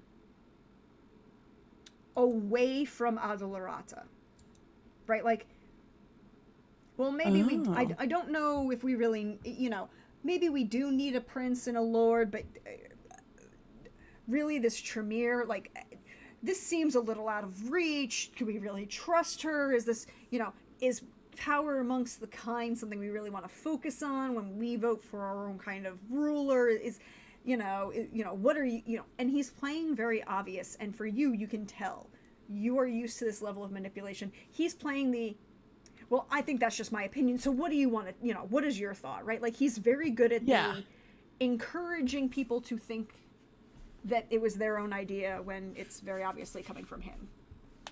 But he's not being obvious about it, right? Like, he's not doing anything that's would be insulting or negative in public about her beyond the, do we really, it's like, is this what we want? Is this the kind of things that, well, what do we think we need? Well, maybe, who should we talk to? But, there's a lot of subtle undermining of her bid, but not necessarily going for it himself.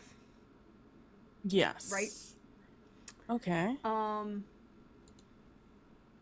There are a couple of people, the guy with the open shirt and the very obvious chest hat, who looks like a sailor, right? Like, he looks like he belongs at sea, has kind of quasi-approached Ferran in a way that seems like they are acquaintanced with each other. Not friends, not associates, not well known amongst each other, but enough that he felt that he comfortable walking up to Ferran and being like, hey dude, how's it going? You like that level of conversation. Polite cocktail party conversation, but not intimate in any manner. But he's also kind of stepped back in a way against the wall, kind of almost physically pulling himself away from this conversation as if he doesn't want to be involved in it, and he just kind of stepped away next to Ferran in a way that seems like he viewed Ferran as a person on the outside of this political power play, and he's stepping himself outside that political power play as well.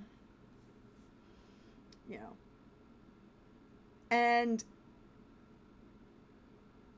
the woman who dresses like a peasant and somehow still is, she looks like 5, maybe 7 years older than Adolorata was when she was turned, like the physical human aging. But there's something almost,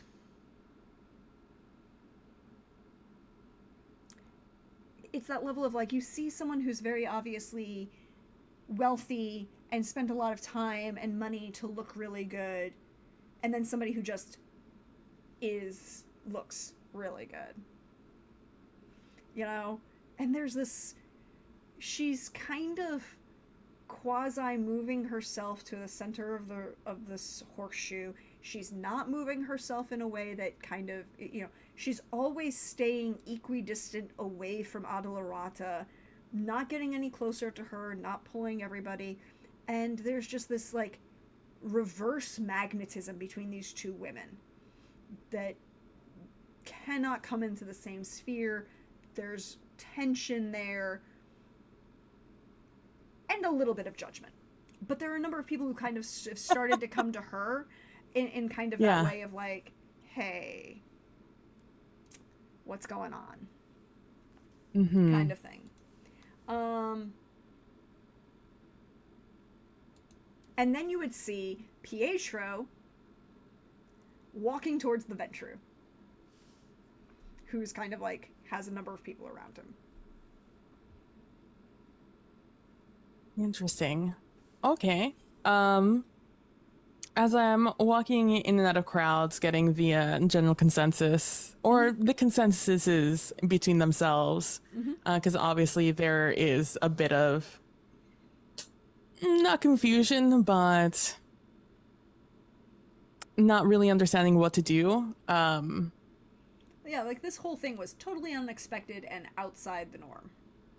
Yeah, and probably like one of those things that people kind of expected to happen someday, but they didn't give too much thought of it happening anytime soon, especially since Frederick just did his thing. Yeah, and also at the same time, there's this level of like, well, La Sombra lives like a day's ride outside of our city. Like, really, he's there.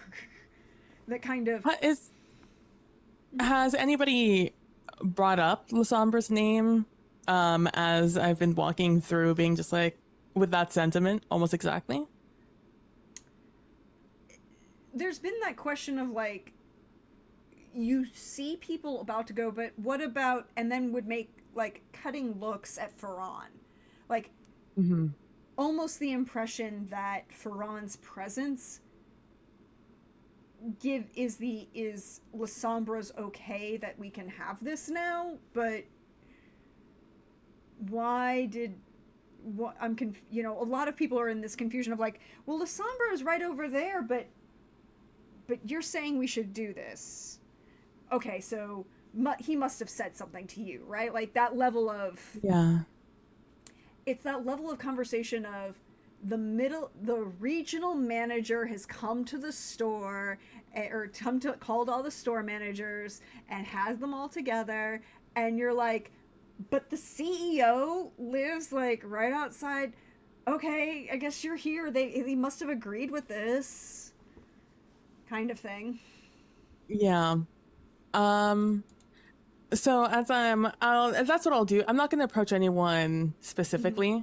I am just going to just kind of try to understand where the city of Syracuse stands.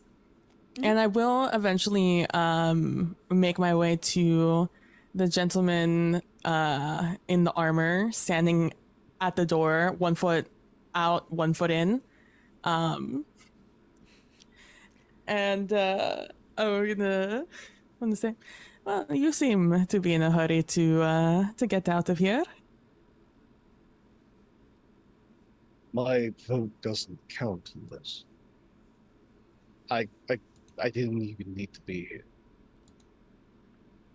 But you are, it is so affecting you. It is probably something you should know about. By my standing and my oath, my loyalty is to whoever is decided upon. See, then it is very important you are here, so you know what is happening. No, this could have literally been another missive.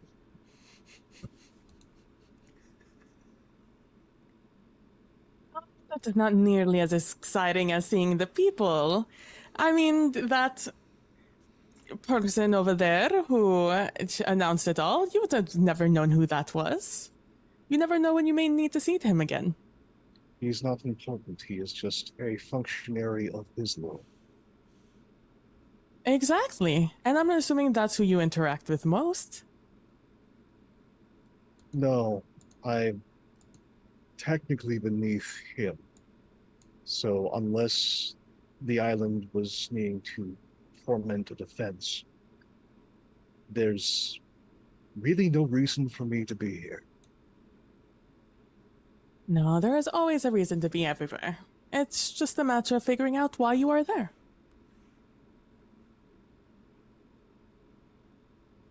Is because a Tremere doesn't understand politics is why I am here. That could be. Or it could be something else. If it's something else, it's because she's trying to ensorcel me. This is very black and white of you. I have lived long enough to know.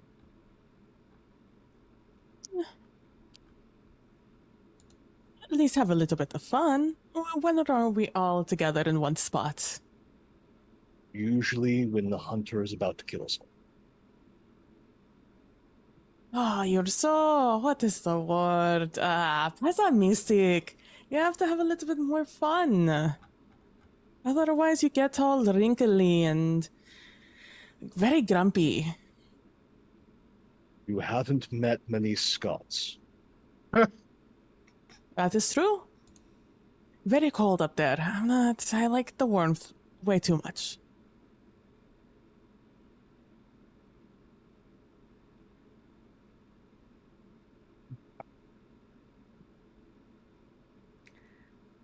And before we move the scene, I'm just gonna stand there and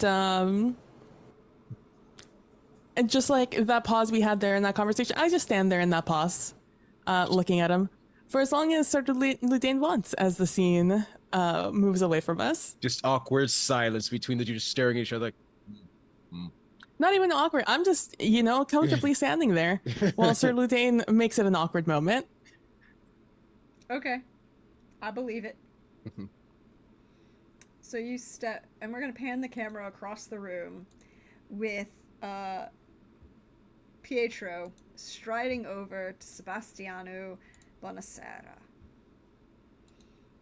Pietro just strides over comfortably, maybe scooting around. The individual desk came in and announced a world-changing event for us, and go, Signor Sebastiano Bonasera, how are you this night? Well, you have me at a disadvantage, Signore. You are... And he will reach out his right hand. He's still holding the scabbard in his left, but he reaches out his right hand in greeting. This actually surprises Pietro a little bit. Usually Ventru look upon me like I'm scum. So this is a bit of a shock. And he goes, just known as Pietro. No last name. I'm not of noble blood.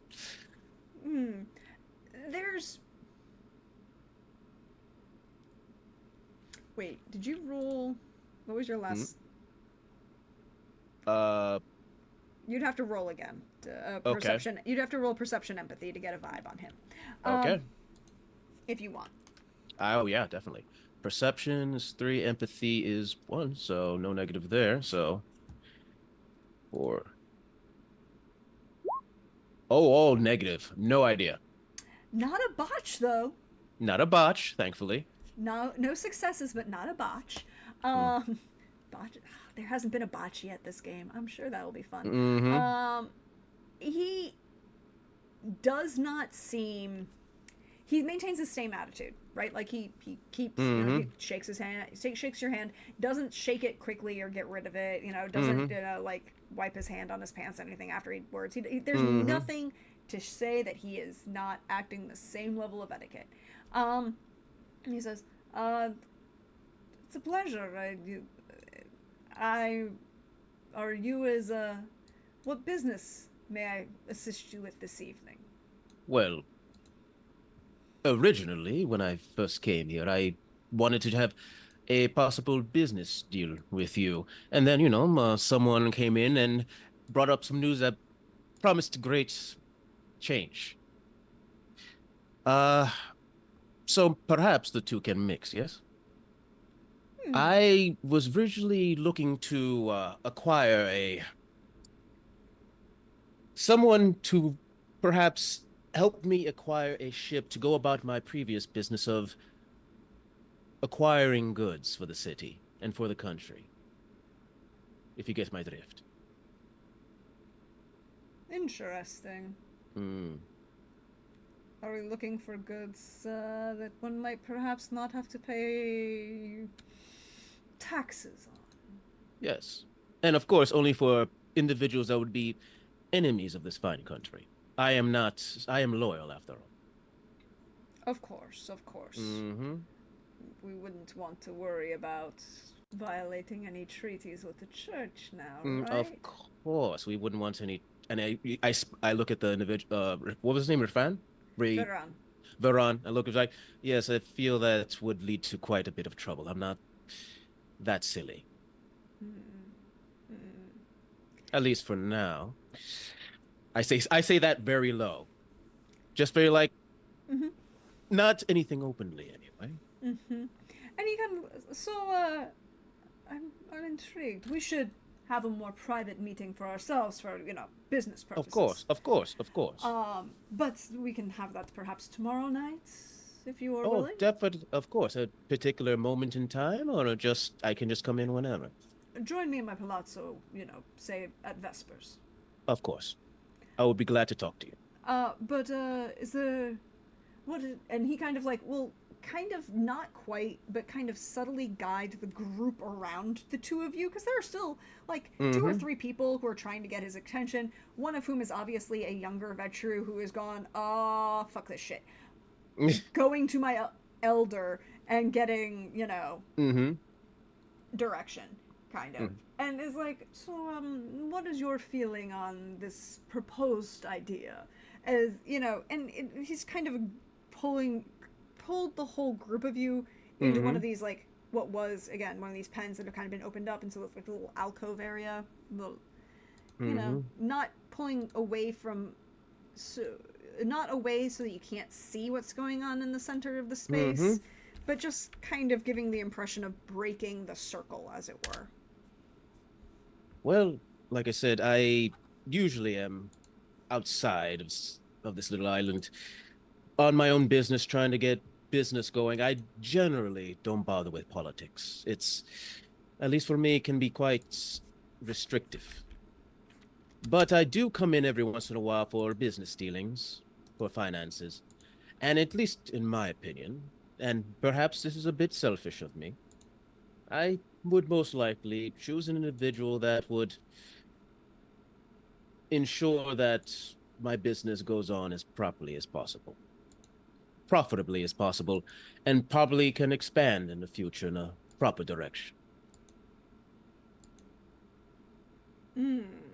Intriguing. But like I said, I don't tend to it much.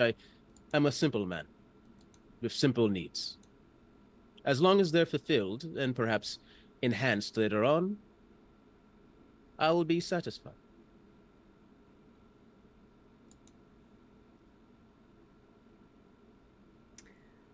Perhaps we can do business. Ooh, you are quite generous with just a few words. I thought it would take an entire presentation on my part.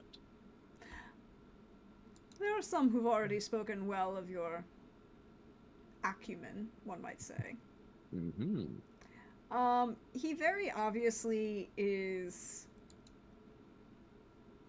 He's not giving off any vibes, but Mm-hmm. he's not displeased with your offer. Then perhaps tomorrow we'll go into the, what do some people say, the nitty gritty or something? It's a phrase I've learned recently. I guess it works. I don't know. But we shall go into more specifics over the next couple of nights, I hope. Agreed. Thank you. I will leave you with your others. I have business with a friend of mine. Mm. And I nod my head and walk away. I'm going to head to Ludain. Yeah, and yep. Okay. So as you approach Ludain, there's this really nice lady standing next to him. Ludain, I knew you were a catch, and this is proof. Elena, my friend Pietro, Elena. Lady Elena, welcome to our little conversational group. Can I ask, uh, what were you two talking about? Actually, you just interrupted about 5 minutes of silence. That's about right for him, yes. Uh, he's not very talkative most of the time, except when he's screaming about something I've done. It's a thing. But I'm glad. Actually, since we're having this conversation, do you have a preference for future overlord of this part of Sicily? No? Well, for me personally, and I point at the Venture, I may have future business dealings with that one, so it would be beneficial if this person had a positive view of me. So perhaps he might be good. As for the other two, I haven't even bothered talking to them, but I'm not sure. The one with the green turban, maybe, maybe not. The one in the middle, with the obvious presence, though, I might want to talk to her at some point. And definitely not the Tremere. Hmm. Best course of action will be go and approach the gentleman in the turban next, since the way the door opens and closes is the one who is doing the dance with the Tremere. around the room. That is quite smart. And quite good. Now, I originally had business dealings with that one over there, the Ventral, but I'm not comfortable just going there and saying, "Hello, let's tell me what you want to be. Do you want to be a leader?" I am not usually good. Unless it's business, I'm not usually good with the speaking. Well, It the is bad. very simple. Just get within hearing distance, Mhm. listen to the conversations that are going on, and then when something pertinent to you and your opinion comes up in conversation, interject. You are a well of wisdom, my friend. Lady Ilana, would you perhaps like to come and have a speech with the green turban man? I would not mind going in, meeting more people. Perfect. And I'll look at Sir Ladane before we walk off, and I'm like, Yep. see, you do have a purpose here. And look at Daniel's like, don't worry, he's just gonna stand there being all stoic and everything, thinking he's defending us from the hordes of hunters that are coming in every second. He never learns to relax. I've been telling him every once in a while, just go out, freak out. Go, especially with his moral code, maybe find some Kane who are or some kind who are doing something they view as bad. You'll feel less bad about you know what, never mind. But anyway, let's go. And I go forth with Pietro. Yep. So we're going to follow the two of you in just a second, but I do have to ask the vitally important question. What is Sir Ludane's response to all this shade getting thrown at him? In a very loving way. Like there's The only way friends can. Again, stoically stock still, standing right at the door. Okay. So you guys are going towards the gentleman in the green turban is what I'm understanding. Mm-hmm. Yes. He's kind of again, making his way around the room, or not really making his way around the room, just kind of like pulling people in, and kind of having this,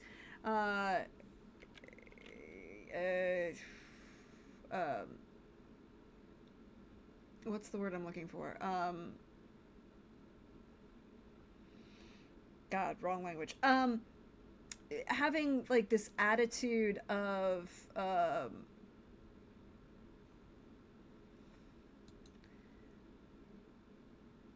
encouraging people to agree with him by making him think that it's their idea. And both of us noticed this type of thing he's doing.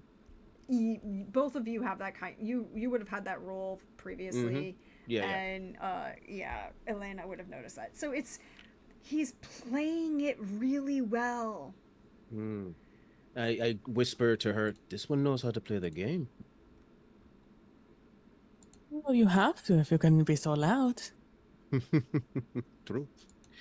And I walk up. Signore, I'm sorry.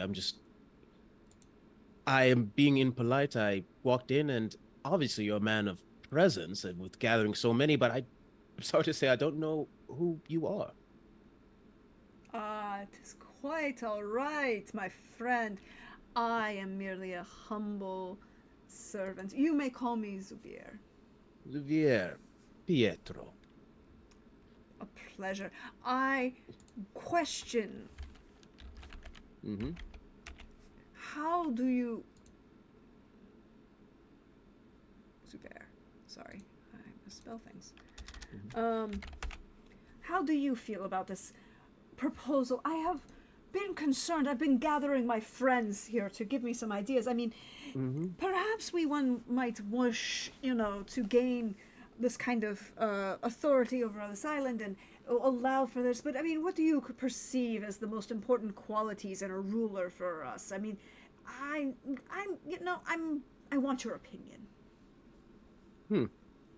Well, if you wanted an opinion from me, as I said to our friend Sebastian, the venter over there, as I spoke to him briefly, I would be interested in an individual who helps with increasing the wealth of this little island of ours and helping individuals, say, growing small businesses, one could say, in the island. Yes, I think this is important. Investing in our mutual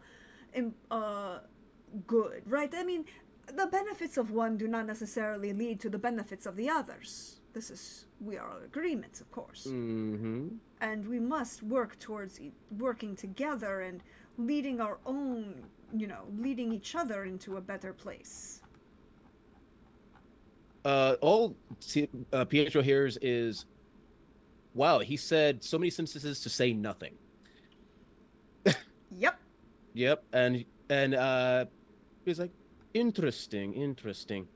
So, if theoretically you had do you have an idea of a person you would think would be a good candidate? If you've been here longer than I have, I assume. Oh, I mean, a mere century and a half. Pittance of time on this, of course. Of course. But, it's with someone with your century and a half of wisdom is still wisdom. What do you think would be a good asset for a leader such as you, such as anyone, really? It is so complicated to say, but I mean, the choices that we would make and, benefiting for each other. But, can I get both of you to make a roll for me as you're both standing there? Mm-hmm. Yeah. Yep.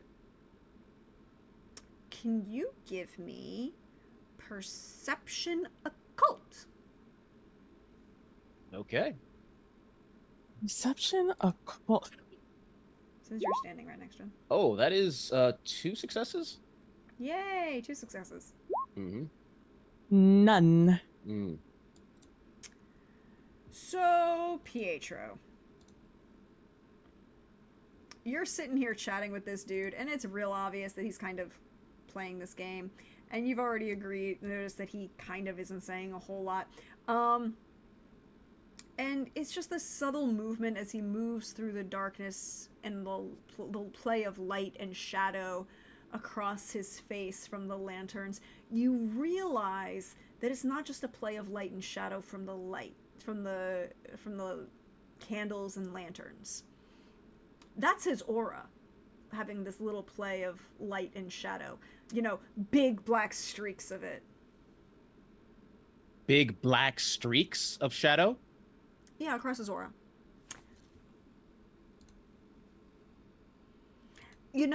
Perhaps one might even say, yep, like black veins. Now, would I know, and this is me, the player asking, would the black veins indicate someone with shadow persuasion, or someone who diabolized somebody with shadow persuasion? No, just somebody who committed diablerie in general. Ah, okay. Because his aura, not his magical presence, right? Okay, I just wanted to be sure. Okay, yeah. Okay. His I spy this. I see. Yeah. With how many successes do you have? 2. Two successes. How much how much knowledge of the clans in general do you have, Pietro? Outside of Gangrel, I don't do much research. I do know diablerie is bad. Okay, so but you know diablerie is bad. Yes. But you don't necessarily know about any particular clans. Yes. Cool. Mm-hmm. Good enough. All right. He's like, I see. But that play of veinage is subtle. It's not obvious. Like, he can hide it real well if he wants to. Though I'm feeling he's not trying to hide it too well, or maybe he doesn't believe he needs to hide it too well.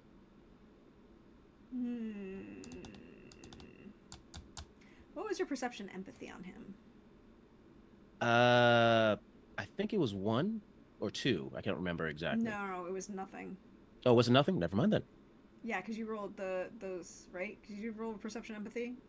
Let's see. Yeah, I think that was perception up for this 4d10. Yes, yeah. Yeah. So, you can make whatever assumption you want. It's not causing anyone else talking to him to react.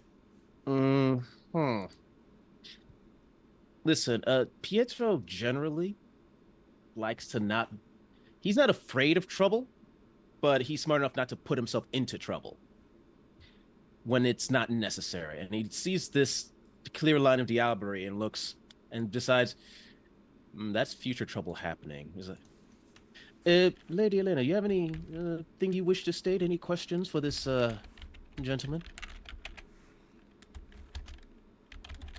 Yes, actually, I was wondering what your plans would be. What would you do, given the chance to be the one in charge of everything? Oh, I don't want to be in charge. It's too much stress. Obviously, you don't ever want to be, I wouldn't trust myself with that much authority. And he's being obviously flirtatious, right? Like, he is not attempting to hide this.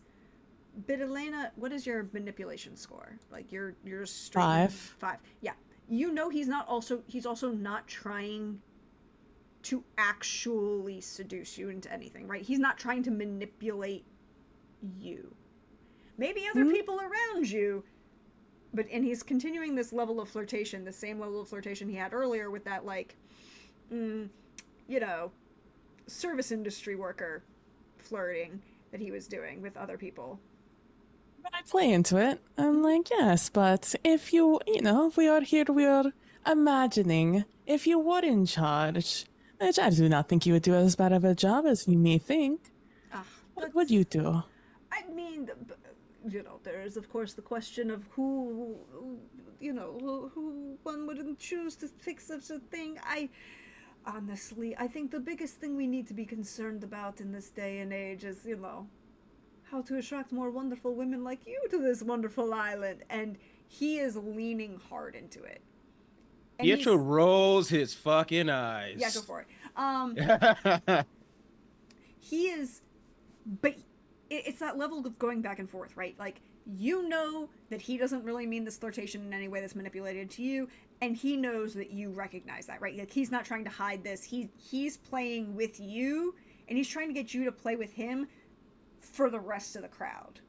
Not necessarily Pietro, but the other people who are kind of around, right? Like, and you've given him an opportunity. He's going to use it and kind of play with that and to kind of throw an idea out. It's like, well, I don't personally think I have the personality of too much passion in my soul.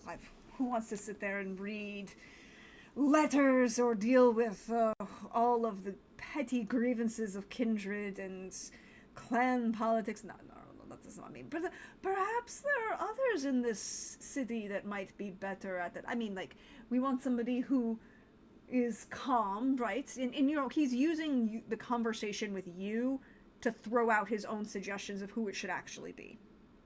Mm-hmm. Which is what I want. I want to know what he's thinking. Mm-hmm. Please tell me more. He wants someone who is not obviously biased, not someone who we have to worry about would be overly quick to judge any or of these clans, right? Too many of the individual high clans get too bogged down in their own choices, but at the same time, too many of the low clans, well, they would rather just reject the high clans and play by themselves. That is true. Obviously, someone of deep understanding, perhaps faith, an understanding of the powers of the kindred could actually hold, and they're willing to use them. And, but not judgmental about the rest of us, right? We don't want to be judged. We just want to live our lives or our own lives, in a manner that is befitting of our own station. Of course, what else could one want? And enough freedom so that we don't draw the attention of, an individual living in a castle a day's ride from here. It's true. It'd be hard to do business when there are other interested parties. Exactly. And that someone who will be kind, willing to do the paperwork,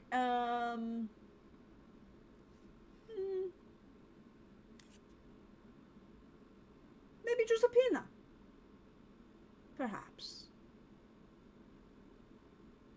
An interesting choice. I Well, have not heard much about them. I Giuseppina, am well, I new in should town. introduce you. Come. And he kind of like will, in a manner in which would be considered very forward for the 13th century, reach out and kind of take your, not your hand, right? Like, not actually touch your hand, but like kind of lift his hand, an arm underneath yours in a manner that's like, and lead you that way towards the only other woman in this space. Besides Adolorata, and, well, he didn't mention her. As he shouldn't. Yeah, he kind of like brings his arm up underneath yours in a way that's kind of like as if you chose to rest your hand on top of his so he could lead you as an escort. But you didn't. And he's that would be considered very forward for the time and the place. Slightly scandalous. Maybe a lot scandalous.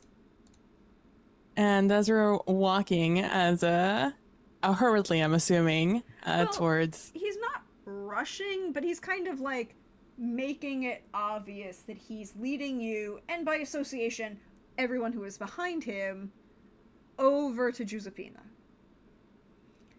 And as we're walking, I won't make a fuss about it, but I will say in a lower voice, I'm like, a little bit presumptuous of you, Zuvier. I mean, I thought you would appreciate some presumption. I did not say I did not like it. I just said what it was. And Pietro just follows behind. He's interested in Josephina as well. She is kind of standing, again, away from Adolorata. There's this separation between the two of them. She's got this long black hair under this red veil, and this deeply rich purple peasant-style dress. And it's... Now, the Middle Ages, or the medieval period, there is much richness of color. Color is all over the place. All of these Hollywood films that put this horrible blue-gray filter over anything just depresses all of us, because that's not what it actually looked like. There was color everywhere. Particularly in Southern Europe and in the Mediterranean. So much color. However, certain colors were very expensive. Purple and blues being two of them. For the two of you, both of whom deal in perhaps wealth in other types of manners, right? Pietro is happily relieving individuals of it, and Elena is attempting to pass herself off as the wealthy of wealthies, would be aware that the amount of cloth that she's wearing, which looks from a distance like flax or cottons, but when you get closer is actually linen. Linen dyed this purple, and a very thin linen gauze veil dyed this deep vermilion red. What she's wearing in peasant clothes is perhaps 3 times the amount of cost of the jewelry in gold that Adolorata is wearing. Right? Like, the displays of wealth are very, very different, but both very, very obvious who know what to look for. And she's kind of has taken one of the like camp chairs that are around and is quasi asking, as you approach, you can hear her voice. She's very soft spoken, and leads to a very particular stereotype of a Sicilian matron, right? Like, she is not a matriarch yet, in at least appearance or attitude. And there is a very clear delineation between a matron and a matriarch. And there's this point of which she's facilitating conversation, manipulating conversation in a way so that she doesn't have to talk very often, but when she does, people are listening. Right? Like, her 1 or 2 sentences that she's throwing into the conversation is very poignant and pointed. And as Zabir brings you closer. I feel I should introduce you. Lady Elena, may I introduce you to my very dear friend, Lady Giuseppina.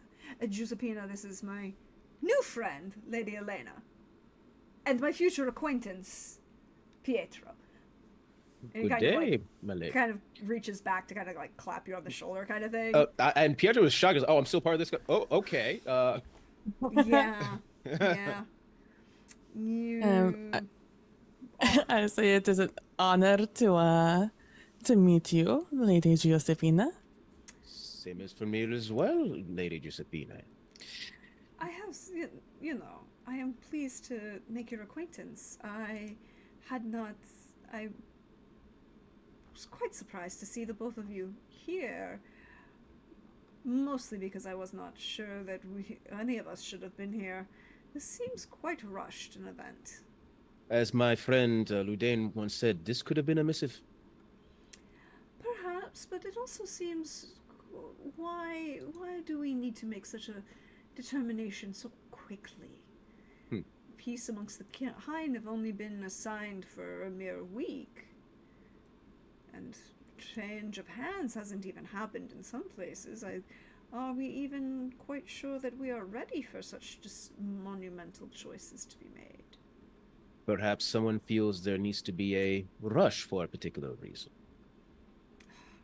Something beyond something that is not known to us quite yet. I've always felt that rushing a determination leads to bad choices. One must be,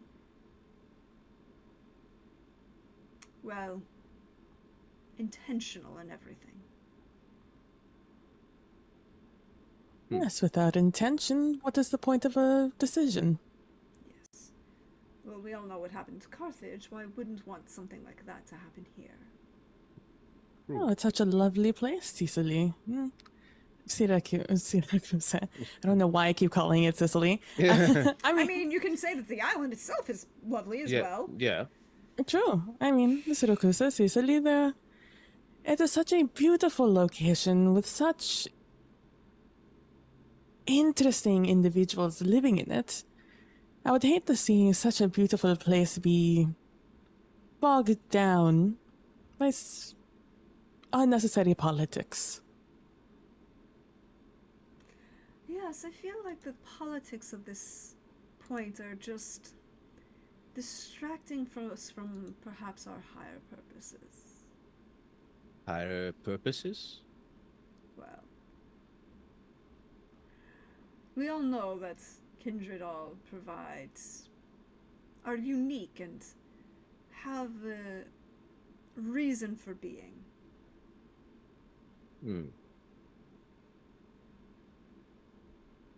Reason for being. I see. Are you, like my friend, Boudin over there? He believes we must, in our essence, being what we are, in a way, serves God. Well, of course we all serve God. The definition of how we serve God, that is important. But that is perhaps a different purpose. Our existence is important. And brings about a revelation, shall we say. Of course, we've already lived beyond death. How is that not revelatory? So what is there beyond surviving death? It depends on what one perceives. I'm sorry, I do have believe I have a slightly religious perception, but it does not that my belief in the revelation of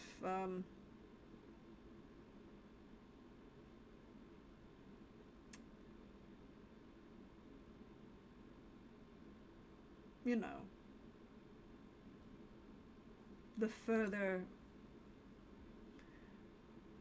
paths of, well, existence.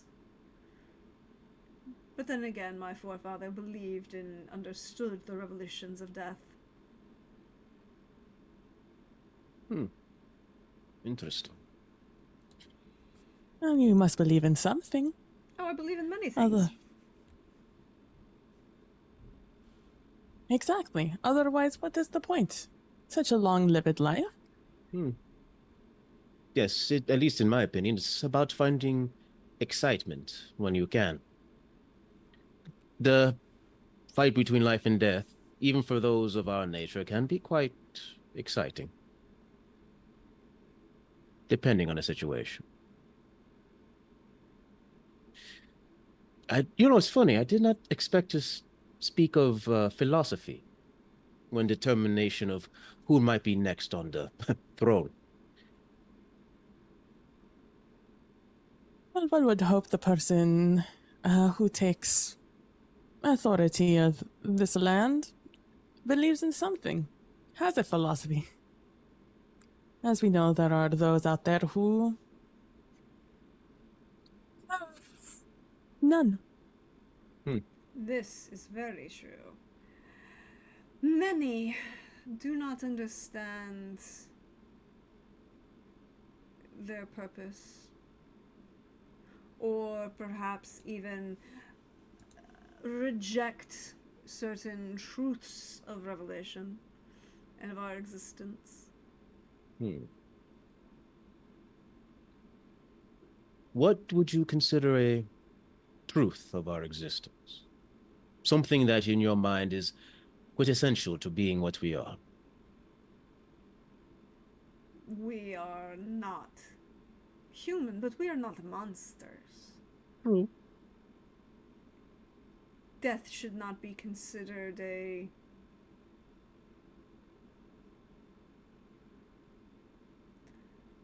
always ideal outcome. We must recognize that the kind serve a function to us. Even if that is as a food.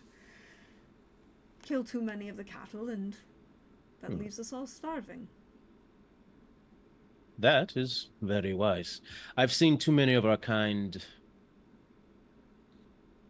not see the benefits of having kind around who can serve us, be food, but not to kill, but to... Now, let me rephrase. Even though they're not us, they have potential. And I am not one to kill when I do not need to. And others who kill too much draw the attention and further complicate the stresses of kindred life. We should understand that we are different and separate and perhaps above. And there's this this is the first time she has like this slight smile that could be possibly termed a smirk, but isn't quite.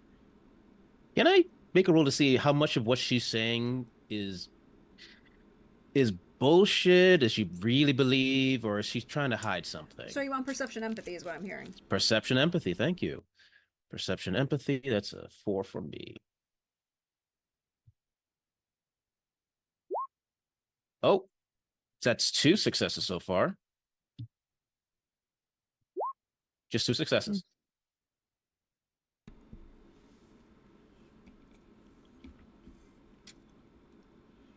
She seems honest. And in a way that's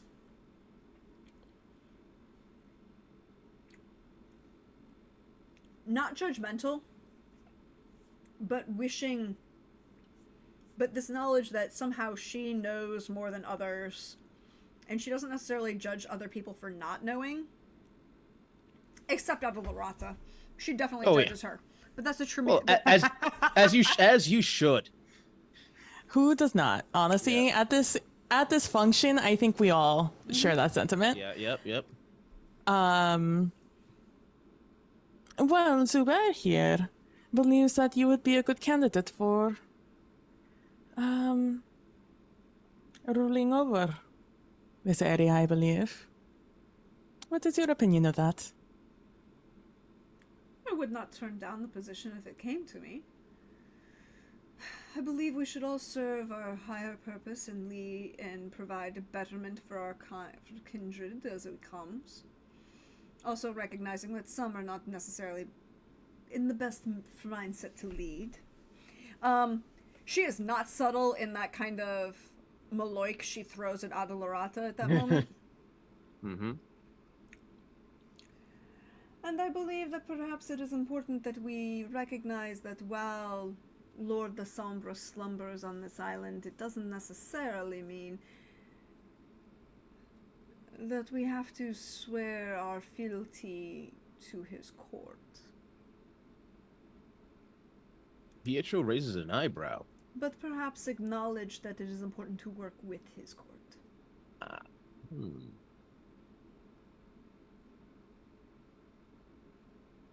It's just never good to make enemies. Always good to have allies.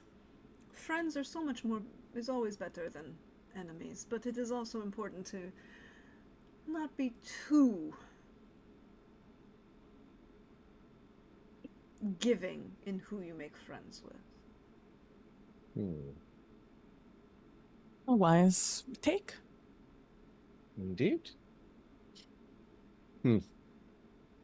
Well, I don't know about you, Lady Ilana, but I believe I've taken too much of your time. It's obvious everyone else wishes to speak with you as well wisely. I am going perhaps have another bite and think about today's events.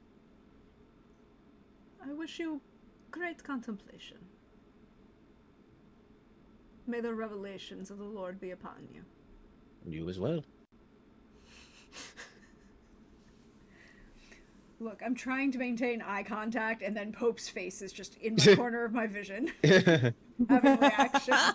Just going by like woohoo. Yeah, basically. Sorry, back in character. Okay. Yes, may the revelations of the Lord be guide your thoughts. Thank you. And Pietro walks away if you want, lady, if you want to do anything. Lady Lena. I will look at Zubair, if he's still there. Oh yeah, he's kind of like leaning up against a post in negligent flirtation. And I'll say, it was a pleasure making your acquaintance, Lady Giuseppe. And I just give a look to Zubair.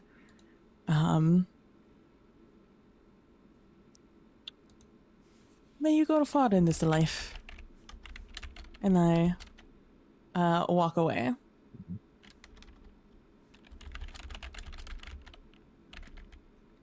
Okay.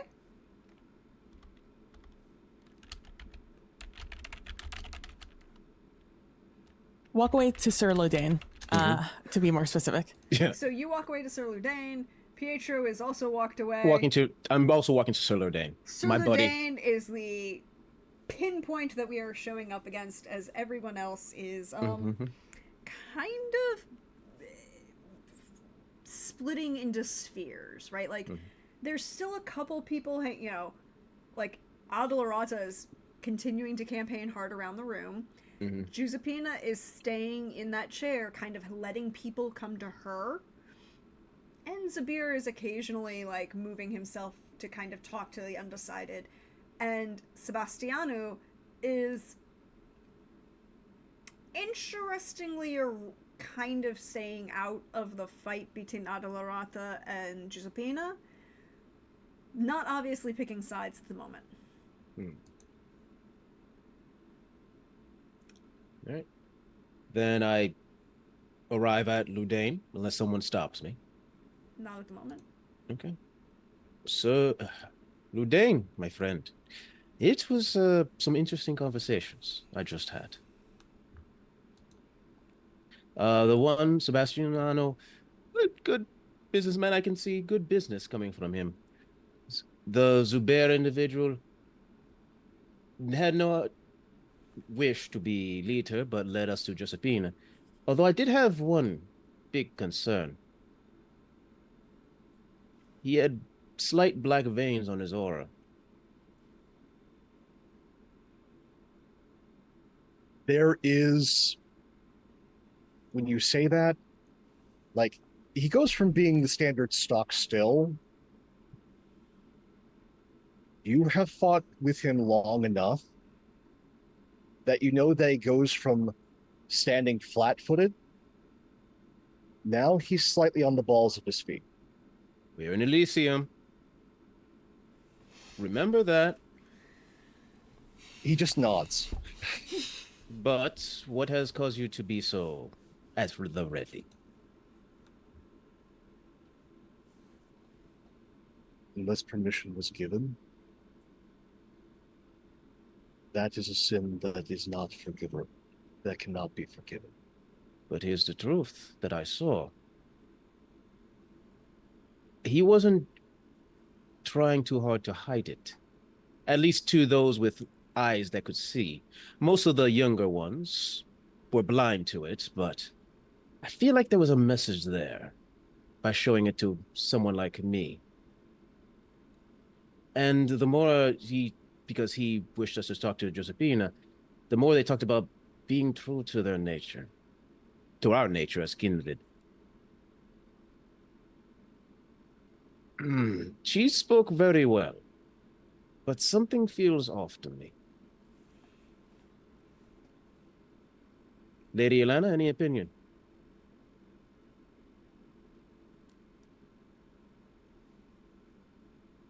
I think people in positions that can take power all have strong stances about something. If they do not, they are lying. The fact that Giuseppina has such outward, honest faith and opinions on Canaanites means that she has an agenda, just as they all do. Whether good or bad, I do not believe it means harmful. But what am I to know? I just met her. All I really know is that I am going to have a very annoying couple of nights. Because soon I'm sure there'll be a vote or something, and we're going to have to decide someone to pick. Except for, that premier woman over there. And at least tonight, don't have the head for it. I don't know if you will have a choice. True. And looks past both of them towards Farah. Then Ludain, my guiding star. Tell me, from what you've told me, from what you have observed, the circles forming, as an outside observer as always. Either now or later, I'm gonna need your help. Because you are my rock. And you honestly don't give a damn about any of the vampires in this room. So I know you will give me your most honest opinion.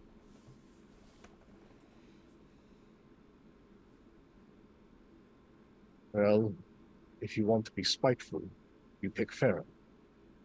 If you want to have stability and least likely chance of outside interference, you pick the venture. If you want to actually set down roots here, you pick the believer.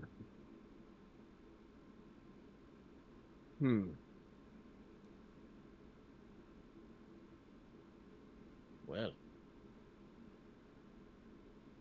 that is quite the choice.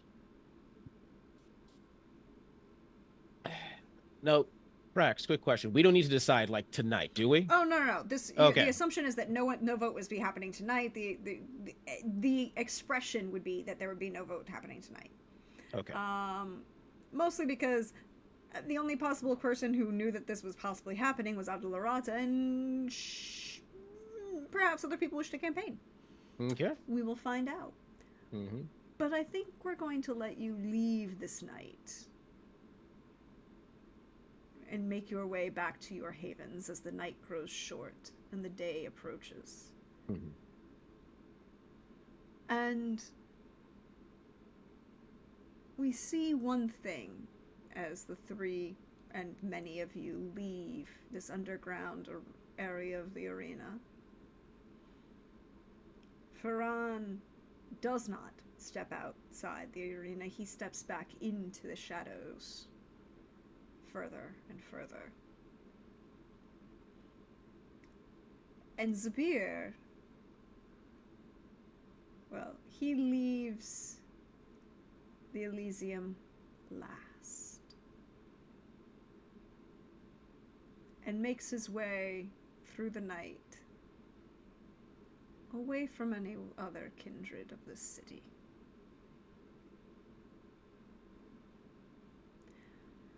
But that's where we're going to end tonight. So we had some drama. There are some things happening. There are some choices being made, and possibly people being introduced. And I'm loving all of the little juicy bits that are coming out of it. But we're going to go around, let everyone share some love, something they enjoyed about tonight, something that they, you know, who they're leaning towards on the top of the voting pile at the moment. Maybe not their characters, but who they are, who they as a player want to vote for, and where we can find you. So why don't we go in reverse order of where we did introductions. We start with hey Jesus, thank you again for being here. Thank you for this fun time. I'm enjoying all of it. I hope you are as well. Okay. Hey guys, as she mentioned, my name is Jesus. You can find me as Arvandis in most of the things. I also have a podcast called Fanimal where we play various role-playing games. I have a YouTube channel called Arvandis where I go over the lore of various war games. And for my character, and for me actually, at least if I want stability, and stability could be very good for business, I would, at least right now, Pietro might be leaning towards Sebastiano. Because honestly, he's not that spiteful, so he's not going to fall for Ferran. And he's just unsure about Giuseppe. And he wants to get a better handle on Giuseppe, or just whatever her name is. Giuseppina. Josephine. You know, like Josefina or there we go. Josephine. There we go. Josephina. It's a diminutive for, you know, the female version of Joseph. That makes sense. Makes sense. So that's where Pietro is at right now. Okay, good to know. Good to know. Share some love. What did you enjoy? Share? Oh, right. Favorite moment. My favorite moment, I think. That's a good question. Was honestly the introduction of Ferran, where he was like, "Oh shit, things are about to go down. How far do Pietro needs to hide to not get in the view of whatever the hell that's happening?" That was a great introduction of a character that's probably going to be trouble later. I have no idea what you mean, but thank you for that. And then, hey PB, thank you again for being here. Thank you so much for playing. Share some love, show what you're enjoying, and where we can find you online, and where, you know, what you and or Elena is thinking of your vote. You know, it doesn't have to be hard and fast. Just, you know, thinking. Hi, I'm PB from @PB Plays Inside, in which you can find me over on Blue Sky and Twitch. I stream over on my channel various video games. I'm kind of like in the middle of a lot of things as I move away from a game that took up a lot of my time recently. So I'm trying out a bunch of new things. I'm also slowly but surely working towards my next solo TTRPG because I put incredibly too much effort into figuring out how I'm gonna make it visually appealing on my channel. Also on Saturdays, you can find me over on Trooper SJP's channel. This upcoming Saturday is our very last session of Night's Black Agents. I have finally, at long last, have seen my first supernatural thing. Surprisingly, it was a zombie in the game about vampires. So I have taken the logical leap of just like, hey, nothing else makes sense. All of this is crazy. So yeah, sure, why not? Supernatural things exist. Let me go buy a bunch of crosses, some garlic, and we'll see what happens. A little bit off the deep end, but she's right. So like, how off the deep end is it really? But that is on Saturdays over on Trooper SJP's channel at 4 p.m. Central Standard Time. And Elena is thinking, I don't know, Elena isn't really convinced by anybody. She thinks they're all kind of full of themselves, which they are. The most interesting, yeah. The most interesting person to her has been Giuseppina, and her supporter, her staunch supporter in Zubair. An interesting dynamic, though, there is there, considering she never acknowledged his presence there, despite him bringing us over and acting very friendly and being very supportive of her. So that I find very interesting. So if nothing else, I'm interested in Josefina. Otherwise, tonight I just adore, Pope, that your character is just so stoic, but it's so opinionated. And it's just, you have so many thoughts. You're such a judgmental little bean, Sir Ludain is. And I adore that you're like, I don't want to be here. This place sucks. Yep. I don't even get a vote here. I could have just gotten a message. Just what they sent me there, that could have been it. And yet you're here. You have like some of the hottest takes of the night. Yeah. And it's, you've heard all the gossip, and you're just like, okay, well, here's the thing. Let me tell you exactly what's happening here. Yeah. And Pietro, I adore that. Yeah, Pietro, who's known him long enough, like he wasn't joking when he says he is the Rock. He is like guiding stone, because Pietro doesn't care about politics, but Ludain, despite hating everybody, is in the know. So and I adore that. I adore that about Sir Ludain. My favorite suit of armor, a decoration next to the door. That's true. Go for it. Go for it. Go for it. I believe all of this. Thank you again for being here. Thank you for playing tonight. I really appreciate it. Hey, Pope. How are you doing? How's life going for you? Hey, doing pretty well. Hey everybody, Pope here, Pope World Build on the internets. Right now there are stuff in the works, but if you want to see more of my face, same Practical Thesmophoria Times, same channel for high clans, then are we back, or is it the princes that go after No, you do 3 sessions and then the princes are coming. Oh, okay. The princes are coming. That is both a threat and a promise. Interesting. But as for Ludain, in his opinion, doesn't have a pick. And based on what he's seen, he doesn't like any of those here. They're all bad choices. Also, again, as Elena brought up, far northern. And one of the things that was throwing Ludain off this entire night is he's used to northern politics. In northern politics, clan affiliation is declarative in the fashion. Each clan has a coat of arms. He saw none of those. And it upsets him. I will say that there is one individual you did see wearing a coat of arms. Okay. Sebastiano is carrying it around in his hand. Okay. So the Ventru is still playing by the normal rules. Yes. But yeah, no, that was throwing him off. People don't hide clan affiliation unless they're of the clan that we do not mention. Oh, which one? Starts with a B, ends in I. I.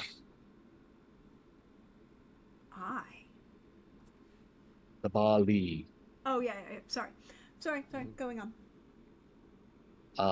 Yeah. Plus they're one of those. Then, and they usually declaratively wear the fashion of one of the other clans. But yeah, none of that. And it is very clear that there are other politics at play, but no one wants to talk about them.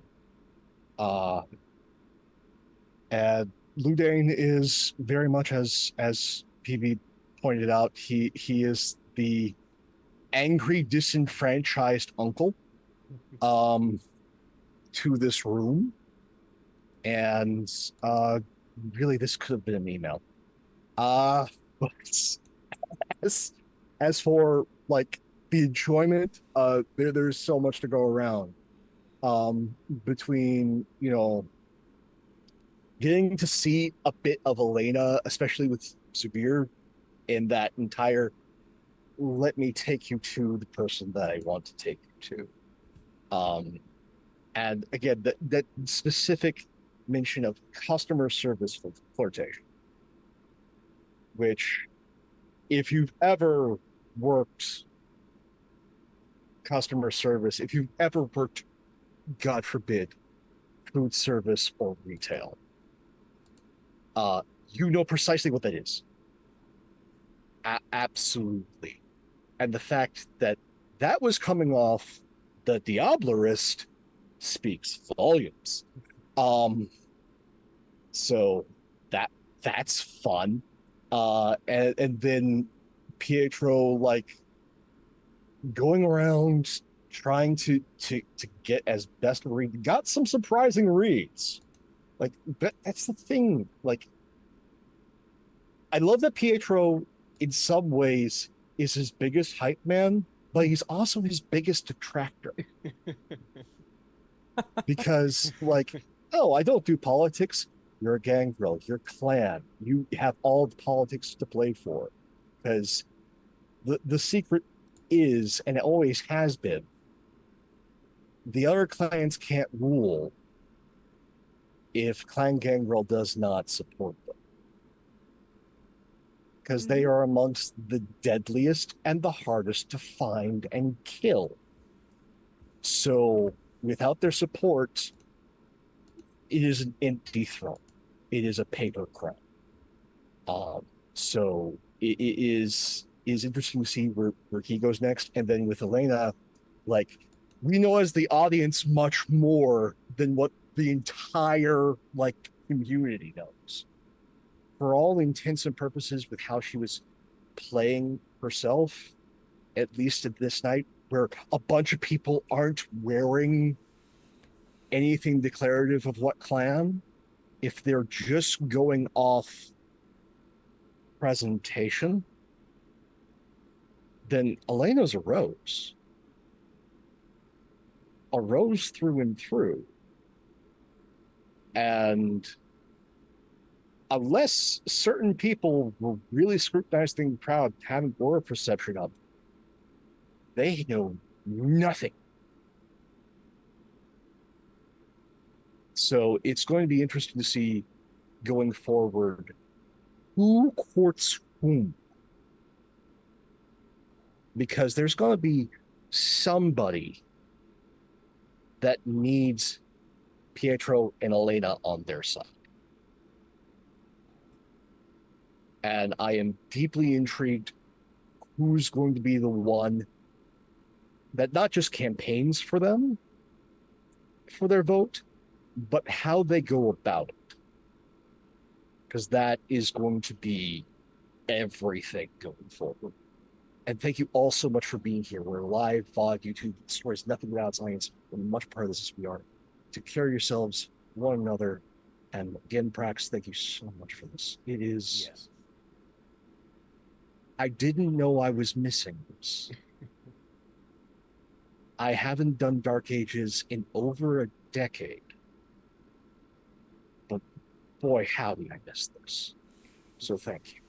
I am always happy to bring in stories that you have been missing for a while. Those are always fun. But hey, everybody, I'm your friendly neighborhood Prax. Thank you all for being here. Thank you to my players. Thank you to people watching either now live, VOD, or YouTube. Hi, by the way, there is a YouTube. It exists. I put stuff up there.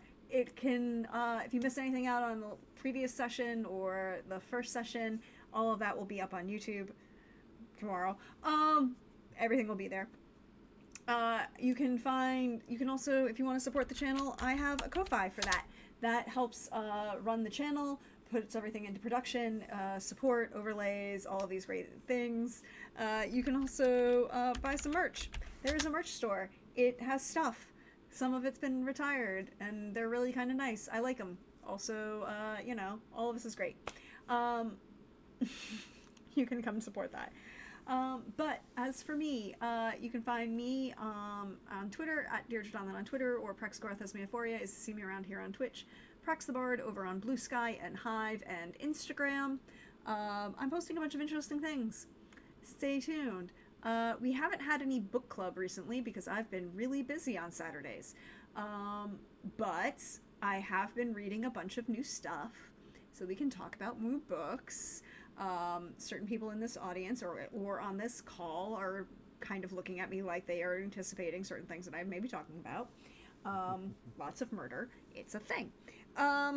Or reading about murder. It's a thing. You can, we'll be back next week with Team High Clan, because things are getting interesting in Palermo. A little different than they got interesting here in Syracuse, but still interesting. And a little Easter egg for you all. There were 2 other people who were wearing clan affiliations, but they weren't ever seen. Or, well, one's clan affiliation was unseen but noticed, and one's clan affiliation was unseen and unnoticed for reasons that are perhaps important. Or perhaps because of things that happened last week with Team High Clan. I'm just going to say that there are things that happened. It could be important. But thank you all for being here. Thank you all for the support that you guys give these shows. I really, really, really do appreciate it. It is a lot of fun, and I'm glad you all enjoy all of this. But do we have anybody up to raid tonight? Oh, High Shelf Collective is up. High Shelf Collective is up. Let's go give them a raid. They're playing some Lancer. Ooh. I'm sure this will be fine for them. That looks like a kaiju xenomorph. Yes, those words just came out of my mouth.